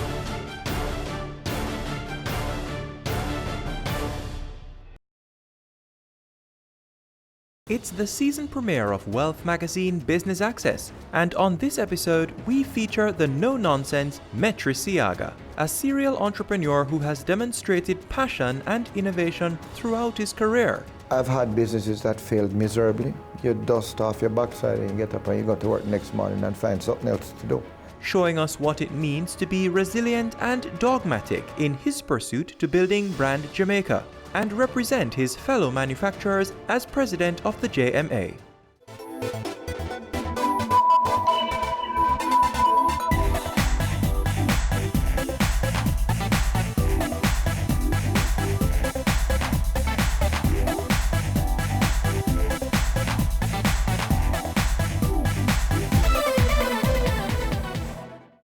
Hi, my name is Mitra Siaga. I'm chairman of the Jamaica Productivity Center, Jamaica Special Economic Zone. I am the president of the Jamaica Manufacturers Association, deputy president of JAMPRO, and a director at JFP.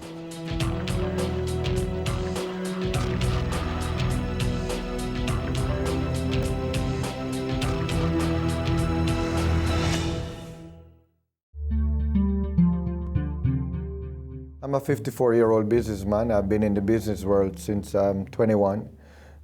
Finished university in Florida, came back home immediately and went into my parents' business. Started many businesses along the way. Rent-a-cars, travel agencies, distributorships, services, minibus business. You name it, I've tried it. Some have been successful, some have not been, but you know, the best way to learn is by trial and error, and I tell my kids that often. So right now I am a director at JFP, Jamaica Fiberglass Products, where we're a manufacturing company, contract manufacturing company. And that's very fulfilling to me as a businessman because it shows how you can take products from raw materials and really produce world-class products with them. My sojourn into the board room, so to speak, outside of my own businesses has been a recently new phenomenon. I have been asked to sit on and chair or co-chair quite a few boards. So that to me is my giving back. And I've mentioned to you some of those boards that I do sit on and how I plan to give back to my country.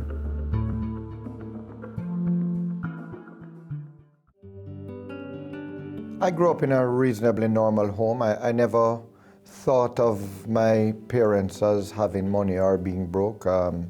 My parents gave me, I thought, everything that I asked for, but now as I'm old, I realize that's not so.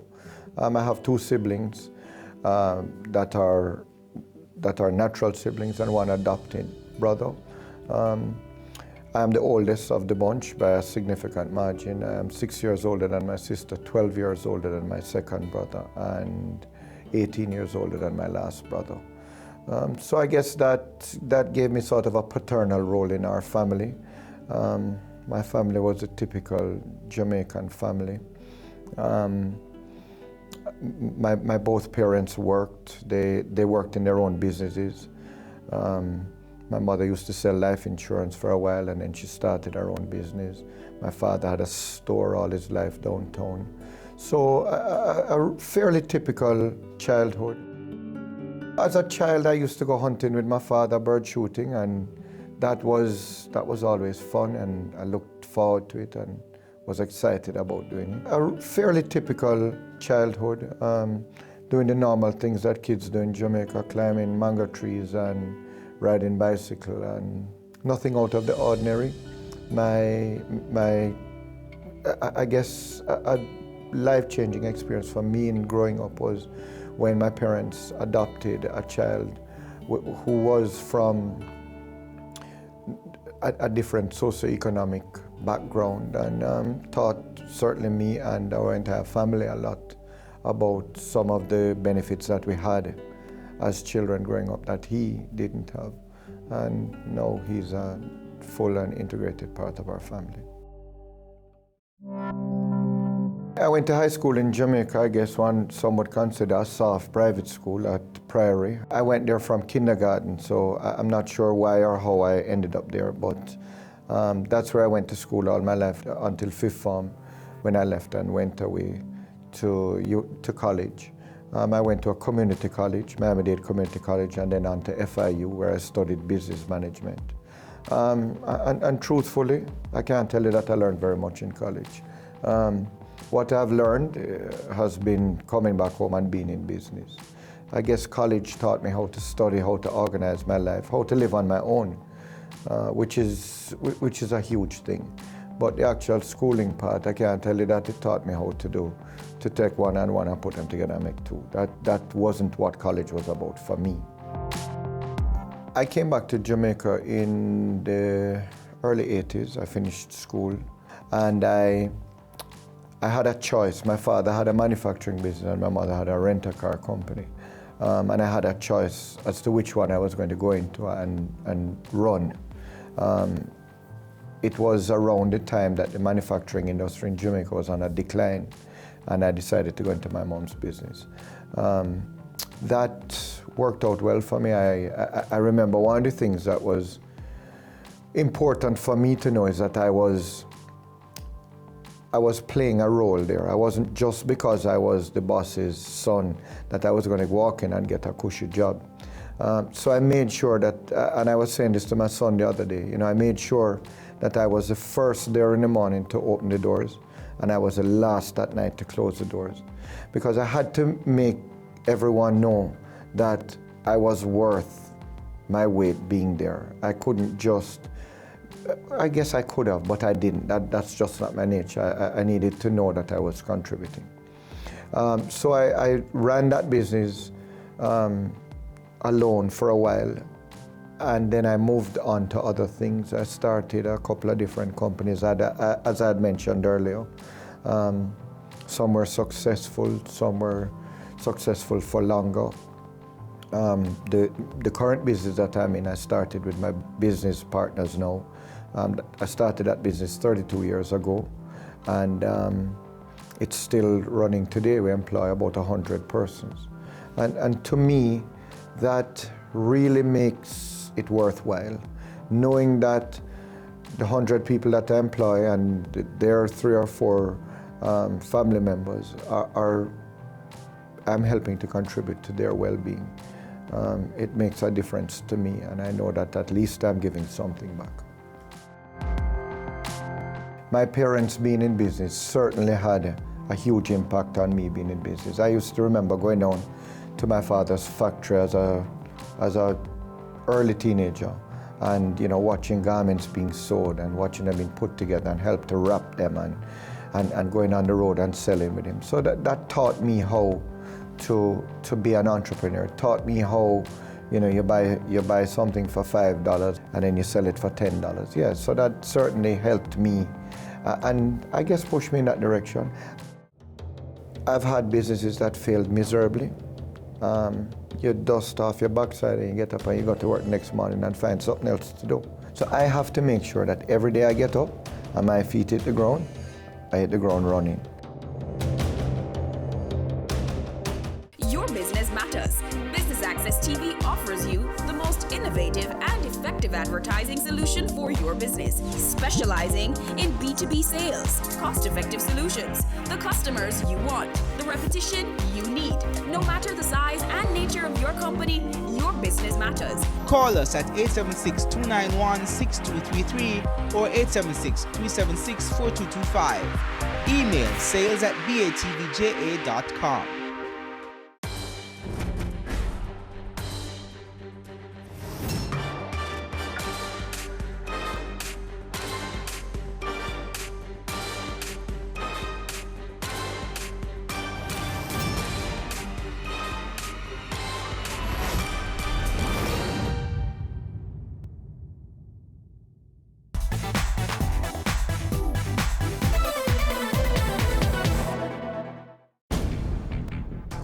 Being in business takes backbone. It takes a lot of resolve. You're going to fail. You're going to have roadblocks. You're going to have bumps in the road. And you have to be able to go over them, climb up, over, around, under. However you can get around them, you have to get around them. I've had businesses that failed miserably. You dust off your backside and you get up and you go to work next morning and find something else to do. I remember a colleague of mine, much older, telling me one day, telling actually a government member, he said, listen, I'm a businessman, I'm going to find something to do. So if you make it difficult for the particular industry I'm in, I'll find another. But remember, I'm going to put those people out of work. And to me, that made me realize the mindset was that as a businessman, I'm going to have to earn my keep every day, not just some days. So I have to make sure that every day I get up and my feet hit the ground, I hit the ground running. And I make sure that I know my responsibilities and I know that I have to meet them. whether it be to my employees, whether it be to my bank, whether it be to my investors, whether it be to my shareholders. I have got to make sure that I meet their demands, or I'll be out of a job, one way or the other, either by being fired by a board or by not having customers in my business. I've always liked manufacturing. There's something about taking a raw material and turning it into a finished product and seeing people use that product. There's something about that that's very rewarding for me. I've been a tire salesman, I have been in banking, I have been in the car rental business, I have been in the travel agency business, I have been in the minibus business, I have been in the real estate business, I've been in the development business. And I'm sure there's a few I'm forgetting. But nothing has been as rewarding to me as manufacturing. And the products that I currently manufacture and the company that I'm a director of and shareholder of is JFP. It was formerly Jamaica Fiberglass Products. When we started 32 years ago, we started out as a fiberglass manufacturer, but we evolved over the years. And they say in business, either innovate or die, and we had to innovate along the way. So we now are a fiberglass, woodwork, metalwork, upholstery, solid surface, acrylic.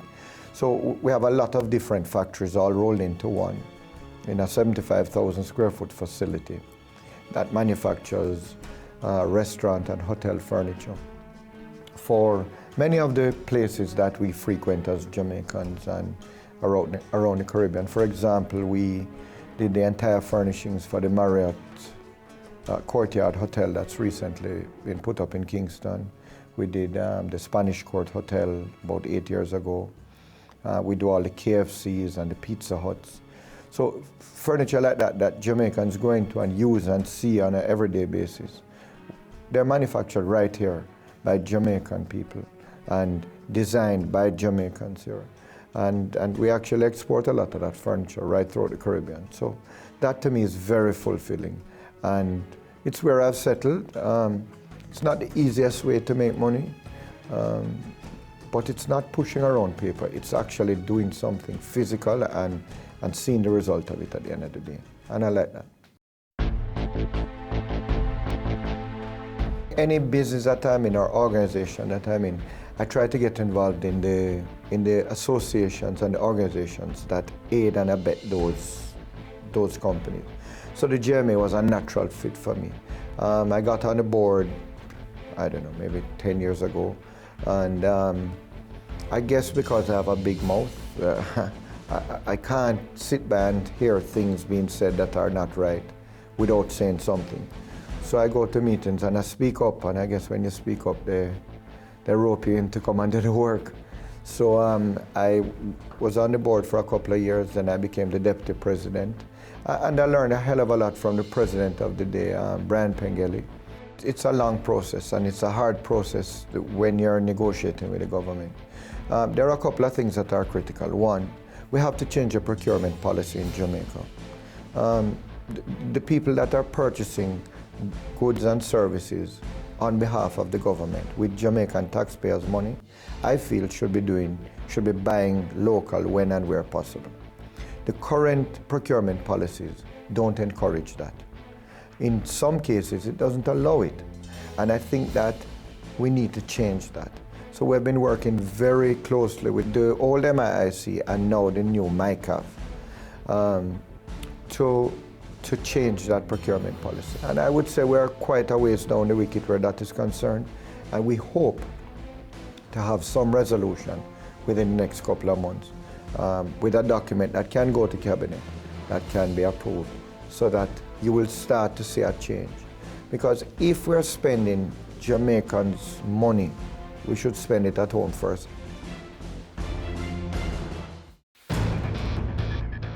When I ran as president, I looked at four things. It was procurement policy, factory space. We need suitable factory space for our members. There is a void of factory space available in Kingston and St. Andrew. And that's where we need to be, near to the ports, near to our suppliers. And we have been working very closely with Factories Corporation and hope to see something come to fruition within the next 6 months. But what we are looking for is some factory space at very, very low rates, specifically to drive development of small and medium-sized companies. The third component is, as manufacturers, we need low interest rates. We are currently paying, depending on the size of your company, you could be paying as high as up to 18% for money. It simply is not, it doesn't allow us to be competitive. And if we're going to be competitive, we need financing at 4%, 5% the maximum. So we recently met with the Minister of Finance. We did meet with the Development Bank of Jamaica. And I'm happy to say that discussions have started to that end. The fourth point, and probably the most serious of them all, is crime. A lot of people don't think that as a GMA we should be talking about crime. It's not in our purview, and I completely disagree. Crime is all our problem. I'm going to leave my contribution to be judged by others. My contribution is putting 100 people to work every day. If I can continue to do that, that alone will be a big enough contribution. Your business matters. Business Access TV offers you the most innovative and effective advertising solution for your business, specializing in B2B sales, cost-effective solutions, the customers you want, the repetition you need. No matter the size and nature of your company, your business matters. Call us at 876-291-6233 or 876-376-4225. Email sales@batvja.com.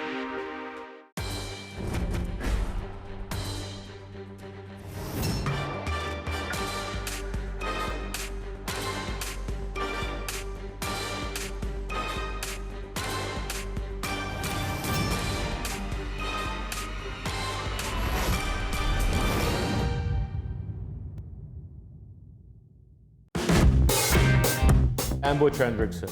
You're watching BATV, serious about business.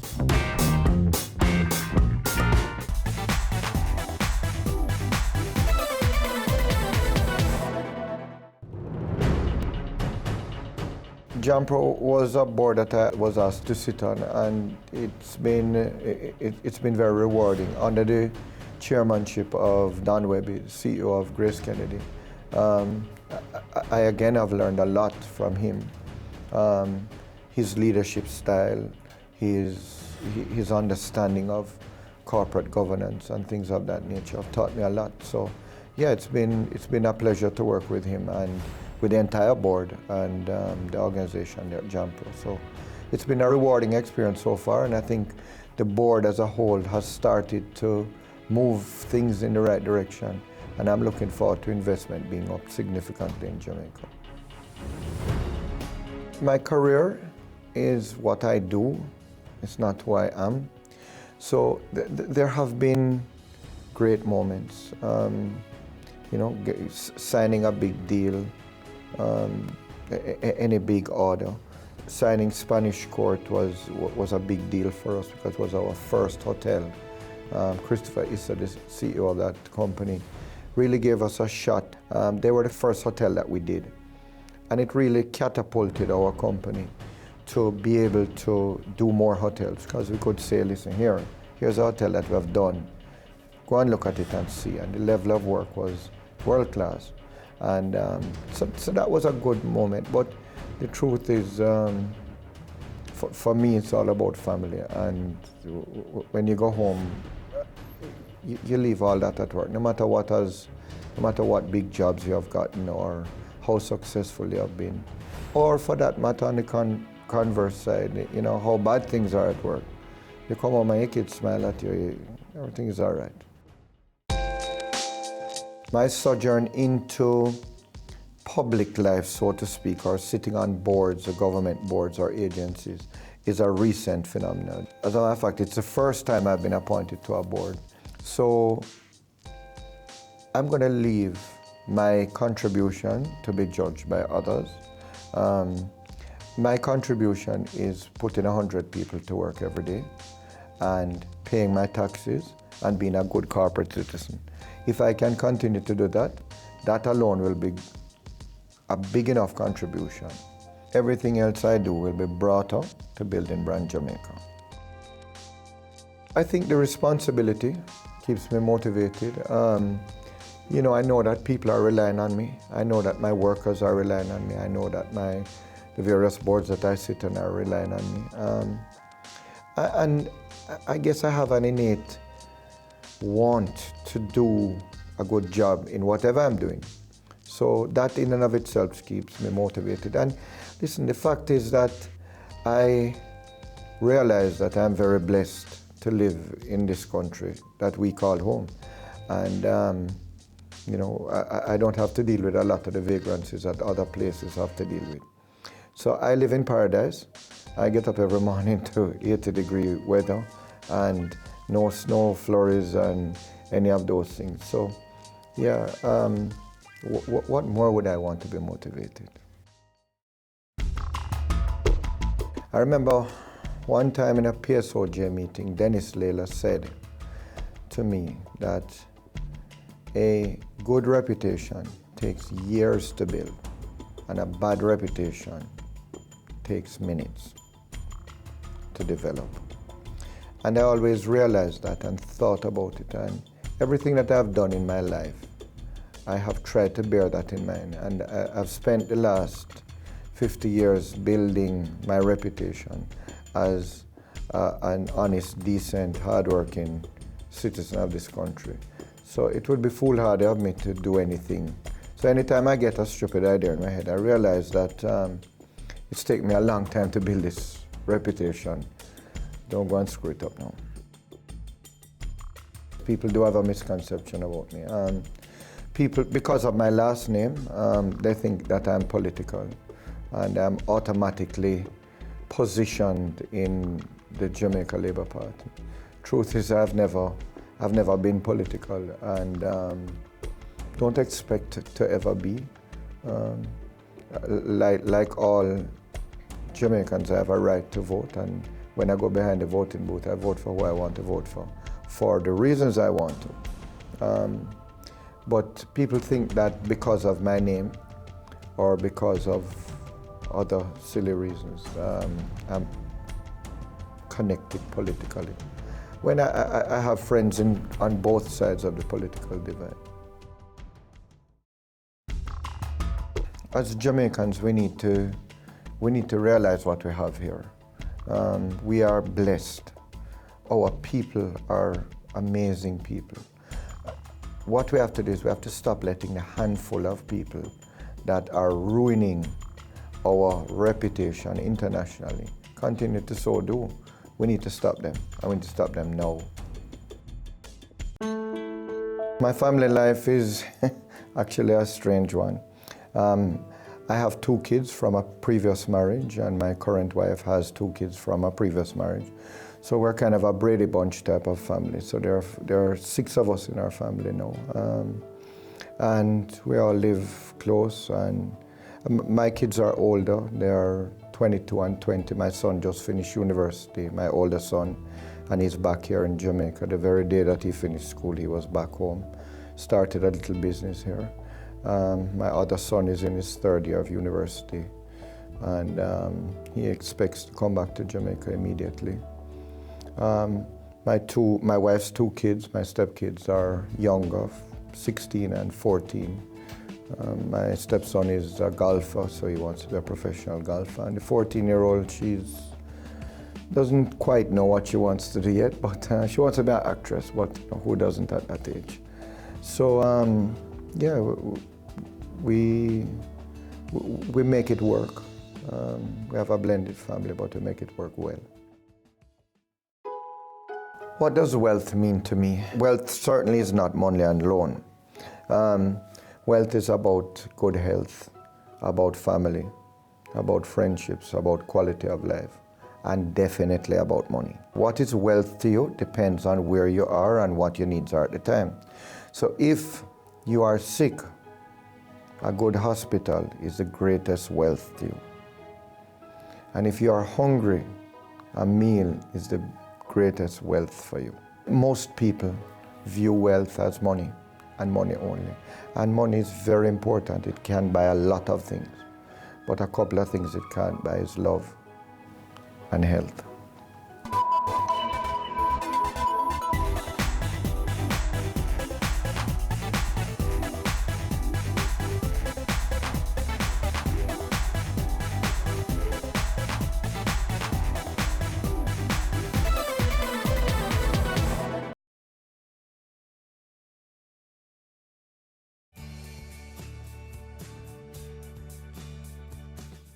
The Jamaica Stock Exchange wishes to help to develop the social sector.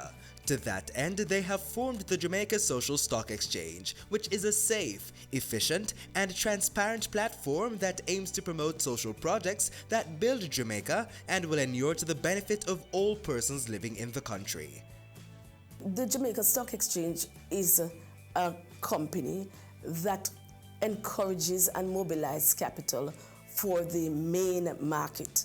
And that is the market that is not the social sector.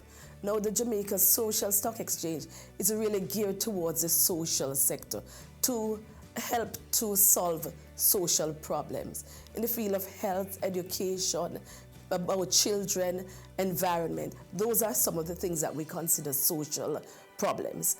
And so it is to mobilize the capital, allow persons who have a desire to invest in a social good, to invest in the social stock exchange. Really what we are saying is, it is donation. An organization will have a social issue and design it into a project or a program and invite Jamaicans or persons within the diaspora or the entire world to fund this program. Now in phase 2, you're going to get a return on investment which is not social. You will be getting shares, natural shares, as you would get if you invested in the Jamaica Stock Exchange. And what you'll get is a return on capital, which is possibly dividend or an appreciation in that share. The Jamaica Social Stock Exchange does more than ask for the funding of these programs, but goes beyond that in terms of monitoring, ensuring that these programs are meeting the targets and the reason for them to have asked for funding in the first place. When we look at this new sector, it is important because holistically, if you do not look on the social sector, you do not improve the other sectors. We want to encourage all businesses in Jamaica to have a corporate social responsibility because it is good for encouraging and the growth and development of businesses.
Season 3 of Caring Hands has come to an end, and on this final episode, we will recap just a few of the many organizations making a difference in Jamaica. The Flow Foundation believes in providing support to the youth of Jamaica and helping to shape their lives. One activity used to bring this mandate to life is the Flow Biztown Camp. Biztown is a Project Jamaica Junior Achievement, right? And we were really attracted to it. my boss was approached. He was very positive, but he asked me to give him my opinion, and there was no hesitation because a lot of people know Biztown, where they set up a sort of mock city or mock town, and there are companies in their GPS, there's Flow, there's several others, and what it does is teach the kids in a real way what actually happens in business. So they learn that they have to work to get paid, and they do get paid, albeit in funny money, right? They learn how to spend that money buying commodities that are offered by the other companies in there. They learn how to transact business, they learn how to fill out checks, they learn how to fill out forms that companies use. So you're giving them an early introduction to some of the things they never used to have. And even if they have it, this is a more practical way of doing it. So these kids, you start to talk to them about getting into business, getting a job, and maybe even entrepreneurial thoughts are going through their heads. So that's, in a nutshell, basically why we couldn't not support this project. Flow Biz Camp, which is a one-week camp catering to children in the surrounding communities. Most of them are aged 10 to 13, and it's an opportunity to expose them to business, how to run a business, how to operate a business, how to manage cash, how to manage responsibility. And many of the things that they learn here during the week are not normally taught in the traditional school curriculum. So we felt it would be an important lesson for them, not just for school, but for life and for their own personal development. Earlier in the summer, we had in about 9 communities, we had a 2-week summer camp, and in fact we took 10 students from each of those camps, and they are now here for the 1-week period. The summer is always a long period. Sometimes the parents can't afford to send the kids to summer camps, so we organize activities which allow the kids to be involved in some organized activity, something that they'll learn from, something which will help them for the upcoming school year, and something which ultimately will assist in their personal development and growth. After years of neglect, the Hope Zoo has been restored to its former glory, and caring hands paid a visit to the zoo to get more insight from General Manager Rebecca Harper. So what I actually do is I ensure that all the responsibilities are done at the zoo. I also promote the zoo and the Preservation Foundation, because we're that and foremost a Preservation Foundation. We educate and we try and enhance Jamaicans to know about preservation, recycling, composting, but also the protection of animals. We have a slogan at the zoo, and you can see it here, love them, respect them, accept them, and protect them. And we carry that message beyond just the animals. We tell the children that they must love each other, respect each other, accept each other, and protect each other. We tell the teachers the same thing to the children. So when you learn to be with animals and respect animals, because they don't speak, so you actually have to relate to them at a completely different level. You have to watch them, you observe them, come closer, be quiet. And when you learn to be around animals, you become a more patient, respectful, calmer person when even you're dealing with humans. A zookeeper works with animals. They get to interact with certain animals here, and we do help to medicate animals. You know, if it's a small injury and we can do it, we will do it. If it's something to do with the lion, the lioness, the zebras, we don't normally do that. We'll call in a vet and he will sort it out. Getting a chance to work around a number of animals, it is something good. So for one, I love feeding the animals. I love getting in contact with them, you know, so that is just my thing. Anita Anderson, the founder of Anderson's Child Management, invited us to learn more about the work done by her organization, especially with her child support receipt book. How we come about with the name of Anderson Child Management was from the child support receipt book, and with that I had to get my name to originate it. The child support receipt book is made to support both parents in transaction and to ensure there is transparency with the financial obligation. And it's a further reference and also for proper record keeping where parent is concerned. What inspired me to start this was a vision, yes? I get a vision from the Lord how to make this book. And with my personal experience, I was able to bring it out into the market. The response out there sometimes, especially when I go to the courthouse to sell these books, is like parents, wow, how you come about this, how you made this very great idea, you come at the right place selling this book and stuff like that. And it inspired me. It really inspired me to know that I can be able to do something. The Lord has given me this vision to do something that really help parents. Father, sometimes at court call me, impressed with the book. Yo, come sell one of them books, they not call you. Don't know, you know, man, not get no receipt and all these things. So, you know, I smile and it really built me. My day, like if it's a very big court day, which is on a Wednesday, if it's a very big court day, I sell like sometimes like 20 books, 30 books. You know, and some parents feel bad in purchasing the book, and some really don't have the money. So I try to make the book as low as possible where cost is concerned. Some would say, go to the father, sing over this and make him buy one from you because when I spend the money now, give me the money, you know, and stuff like that. And some I would tell them, some why I put an example sheet in it, because some really don't understand how to fill the book out. So that's why they won't purchase the book. So when the example sheet in it, they are able to follow.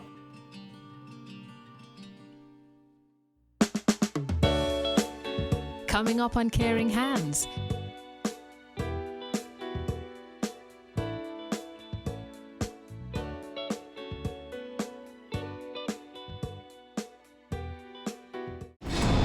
We are back with another exciting, innovative and inspiring season. It takes a lot of stick-to-itiveness, being consistent and persistent in whatever you're doing. That's the bottom line. Business exists to add value to people's lives. And if we're not doing that, might as well we lock down the store and just call it a day. It's a season 3 of Creating Wealth, Mondays at 8 p.m. on Business Access TV. As a teacher for over 8 years, we need to realize that the children are our future. We need to love them, appreciate and respect our children. No more violence against children. No more!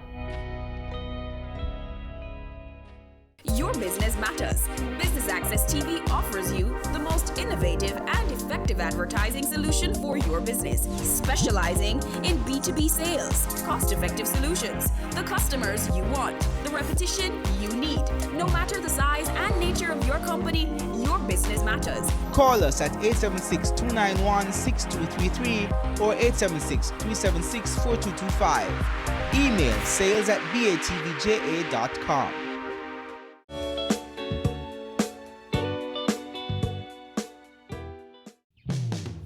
Caring Hands visited the city of Montego Bay in St. James to learn more about the Open Heart Charitable Mission.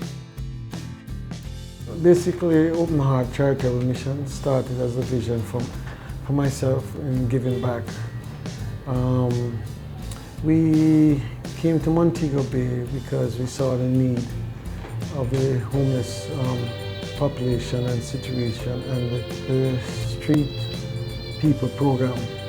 And after seeing the incident in 1990 when the street persons were trucked to St. Elizabeth and dumped, it weighed heavy on me.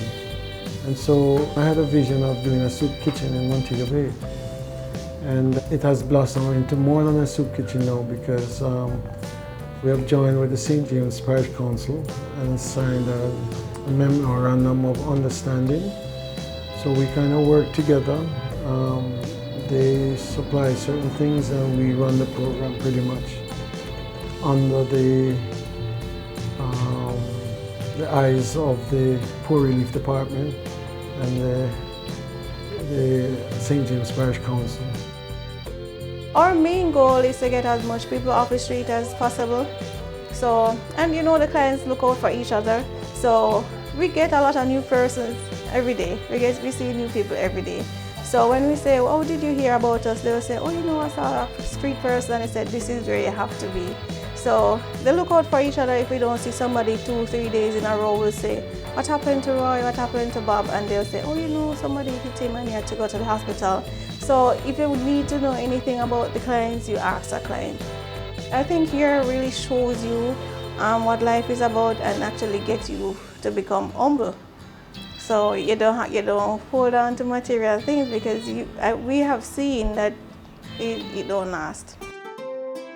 The Loving Hands Children's Network is an organization based overseas, and Caring Hands caught up with the founders during an outreach mission in Jamaica. Loving Hands Children's Network is a social enterprise. We're a community organisation based in the United Kingdom. We've set ourselves up to help those in need, as in children, young adults with disabilities, those that are disenfranchised, and those young children, young people who are in real need, home and away. We have 5 representatives that work with us. We're all volunteers. Abigail and I, as we said, are co-founders. We have 2 local representatives here in Jamaica. We have 2 representatives in the UK, and we have 1 who's a brand ambassador that's based in the United States of America. We're here to launch our Feeding Our Future campaign and to share our organisation with you guys in Jamaica. I got a dream, and I wanted to fulfill that dream. So Antoinette and I became really close from working in the school because that's where our daughter attends, and I presented that dream to her, and because I look up to her as a mentor as well, which I don't think she knows, but so I decided to present that to her, being business-minded as she is, and I decided to bring it to life, really. And the name came to me in a dream, as I said, and we wanted to add something else to the name that could broaden it. So that's when Antoinette decided, let's call it a children's network, and that's how the name came about.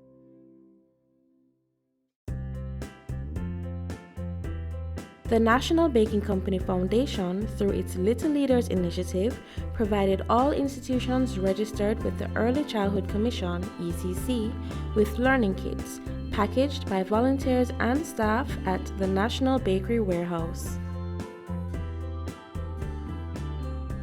It's an early childhood initiative where we have been distributing kits to approximately 2,500 schools across the island, right throughout the island. This is the first year for Little Leaders, but it's the 4th year for National being on board with this kind of initiative. We are packing approximately 3,500 boxes. Some schools will receive A and B boxes depending on their size, and some schools will receive A boxes. The schools will come to various centers in the corporate area and collect their boxes. So our team of volunteers will go out again and ensure that each school receives their kits, they sign for their kits, and then they collect their kits. And basically they're on their way after that. Augustine has collected from Crayon Count, now Little Leaders. I'm expecting my teachers and students to be excited. I mean, students are excited by anything with colors. They're not going to be seeing it today. Teachers are going to, go into the box first, and we decide the age group for each thing, and then we put them on the different learning centers. I'd like to say to National and to Little Leaders, thank you so much. It will go a far way. Our students will appreciate it, teachers will appreciate it. Continue doing the good work. The National Company and the Little Leaders Group, I just want to say thank you and continue to do the work that you are doing, because you're not only helping the children now, but in future they'll be better citizens. The Caribbean Community of Retired Persons, CCRP, is a non-profit membership organization that caters to persons 50 years and over, retired, or preparing for retirement. Members are able to access major health benefits. CCRP can offer seniors, people 50 and over, a major medical health insurance package for 12,500 Jamaican per annum, and it qualifies them for up to $5 million of major medical, which means surgery, MRI, anesthetist, dialysis, chemotherapy, radiation, up to $5 million. And let me tell you, we started it year before last, actually it's year before last, because the claims have now been coming in and people have come and told us that we have saved them from poverty. Because if they had had to find those monies, it would have been so difficult. And I'm very grateful to Sagicor because the claims that they've been paying out actually exceeds the premiums they've been receiving. So it is now, at this point, highly subsidized, and I want to really encourage Jamaicans to join CCRP and to sign up for this insurance, which is so affordable. But if we don't get enough people on board, the premiums may go up. So, and the people who I am encouraging in particular are young professionals, because they are responsible for their elders. And when your parents or your grandparents get sick and you are not able to find it, or you are going to have to go and find it from somewhere and put yourself in debt, it's just not worth it if you have this opportunity. So I want to encourage young professionals to sign up their parents. The membership fee for CCRP at this point is 1,000 Jamaican dollars per annum. Coming up on Caring Hands.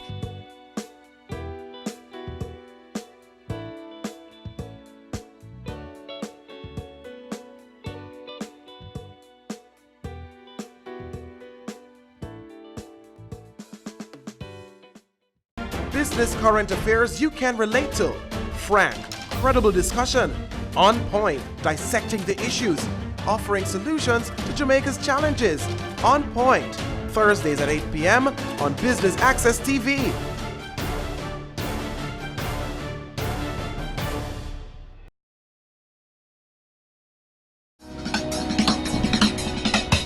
Cameo brings the creative industries to life. Delighting creatives in different fields each week. Art. My life turns art. I breathe, I eat art. Fashion. Food. Without a customer, we're nothing but four walls. Music. Film. Cameo, only on Business Access TV. Business current affairs you can relate to. Frank, credible discussion. On point, dissecting the issues. Offering solutions to Jamaica's challenges. On point. Thursdays at 8 p.m. on Business Access TV.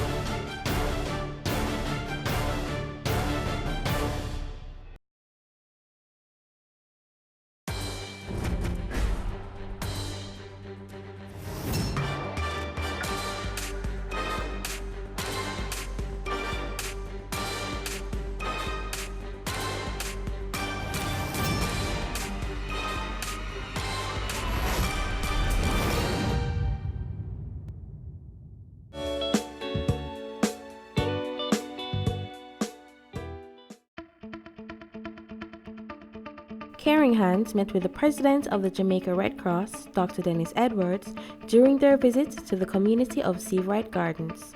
The Jamaica Red Cross is a humanitarian organization, first and foremost, and it is one of the national societies of the International Federation of the Red Cross and International Federation of the Red Cross and the Red Crescent, actually. And we are an auxiliary to the government of Jamaica since 1964, which means that by way of law, statute of parliament, we are obliged to support the government in anything the government requires us to do with respect to humanitarianism, particularly so in times of disasters. Consistent with the mandate of our international movement, our broad objective is to save lives, reduce human suffering, and preserve the dignity of people under any and all circumstances. As a part of the international movement, we are one of 190 societies around the world, with the society's origin way back 150 years ago out of a military war type event in Sofferino, a city in Italy, where our founder, Henry Donald, actually was very concerned about the wounded on the battlefield. Hence, the International Federation of the Red Cross was formed initially to assist wounded soldiers. And then from that, it propagated all across the world and actually became involved not only in times of war, but in times of peace where people are suffering. The Digicel Foundation hosted their Face of Change competition earlier this year, and the top 6 finalists were highlighted on Caring Hands. The We Care to Share initiative, the Christiana Police Youth Club, Feeding of the 5,000, the Eastwood Gardens Youth for Progress Youth Club, Princesses and Ladies Inc., and the first place winners, the Bethel New Testament Church of God. Bethel New Testament Church of God has been, over the years, a church that caters to the need of the less fortunate. And we serve the community of Arnett Gardens, Lincoln Road, Russell Road, Top Jungle, and other surrounding areas. And we have been playing a vital role in offering services. We have an early childhood institution here. We have a feeding program as well. We also offer services to the community with our computer lab. So persons who are, doing like CXC, information technology, those who are doing their SBAs, they come on over and print, and just about anything that has to do with computer and information technology. We try to offer the best services we can. Our church has quite a number of programs that are running for our teenagers. We have what is called the Performing Arts Ministry. And mostly teenagers are drawn to the performing arts ministry.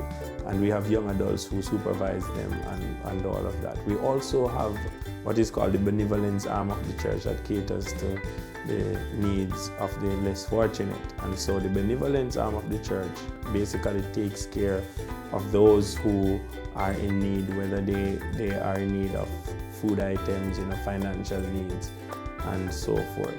The Benevolent Committee is something that goes to help people who are in need.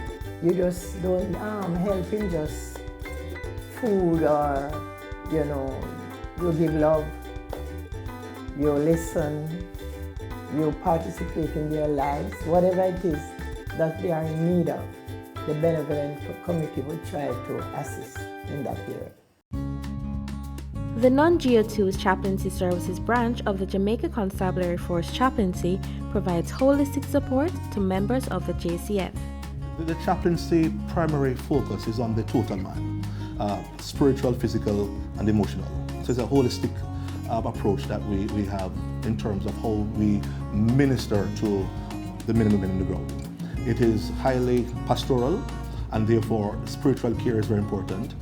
Secondly, their mental care, because we offer counseling, we offer crisis intervention, we offer grief counseling also, family counseling, we do counsel children. As I said, the spiritual core is important, and therefore our members, we provide devotions, and for funerals we commit our members to include sometimes family members and also persons who are unsworn to the JCF. So those are basically the pillars in which the chaplaincy is based on. Our service that we provide is for both sworn and unsworn members. So civilian staff, those who work within the JCF, we also provide services for them and their children also. So not only sworn police officers. If you're unsworn and you're within the family of a JCF, you simply make a call and to the respective, because we have 7 other assistant chaplains across the island, and therefore based on where you're based. But we're open. You make a call, make an appointment, and you can walk in, right? So that's our primary mode in terms of how we access counseling. The second one is that persons sometimes are referred to us, and these are persons who have critical cases, and they're referred by supervisors. So those are the 2 ways. You can walk in, call, or you may be referred to see us.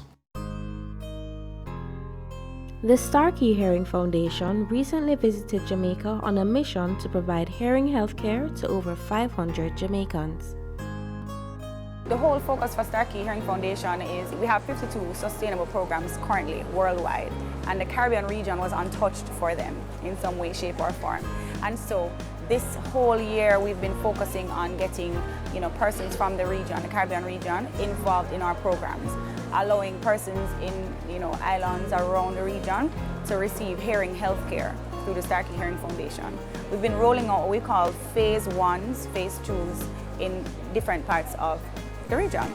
We're here in Jamaica today, but we've been to Guyana, we've been to Trinidad and Tobago, we've done St. Kitts Nevis, we've also done Dominica, we've been to St. Croix, US Virgin Islands as well.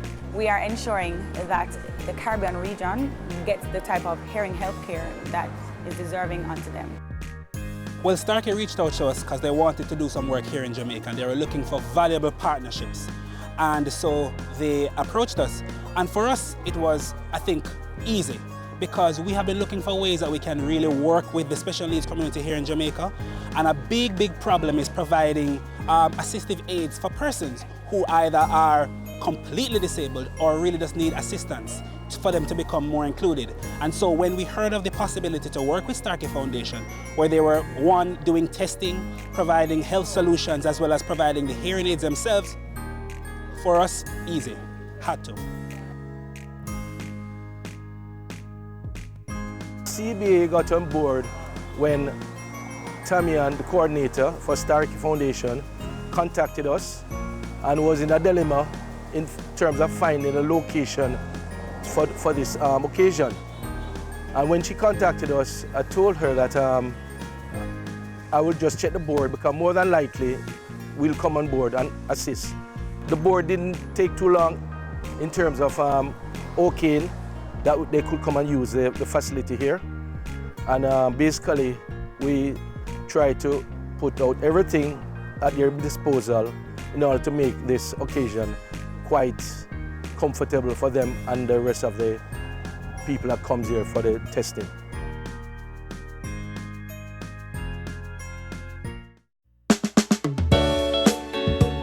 Join us for Season 4 of Caring Hands, where we'll share with you even more organizations working towards building a better society.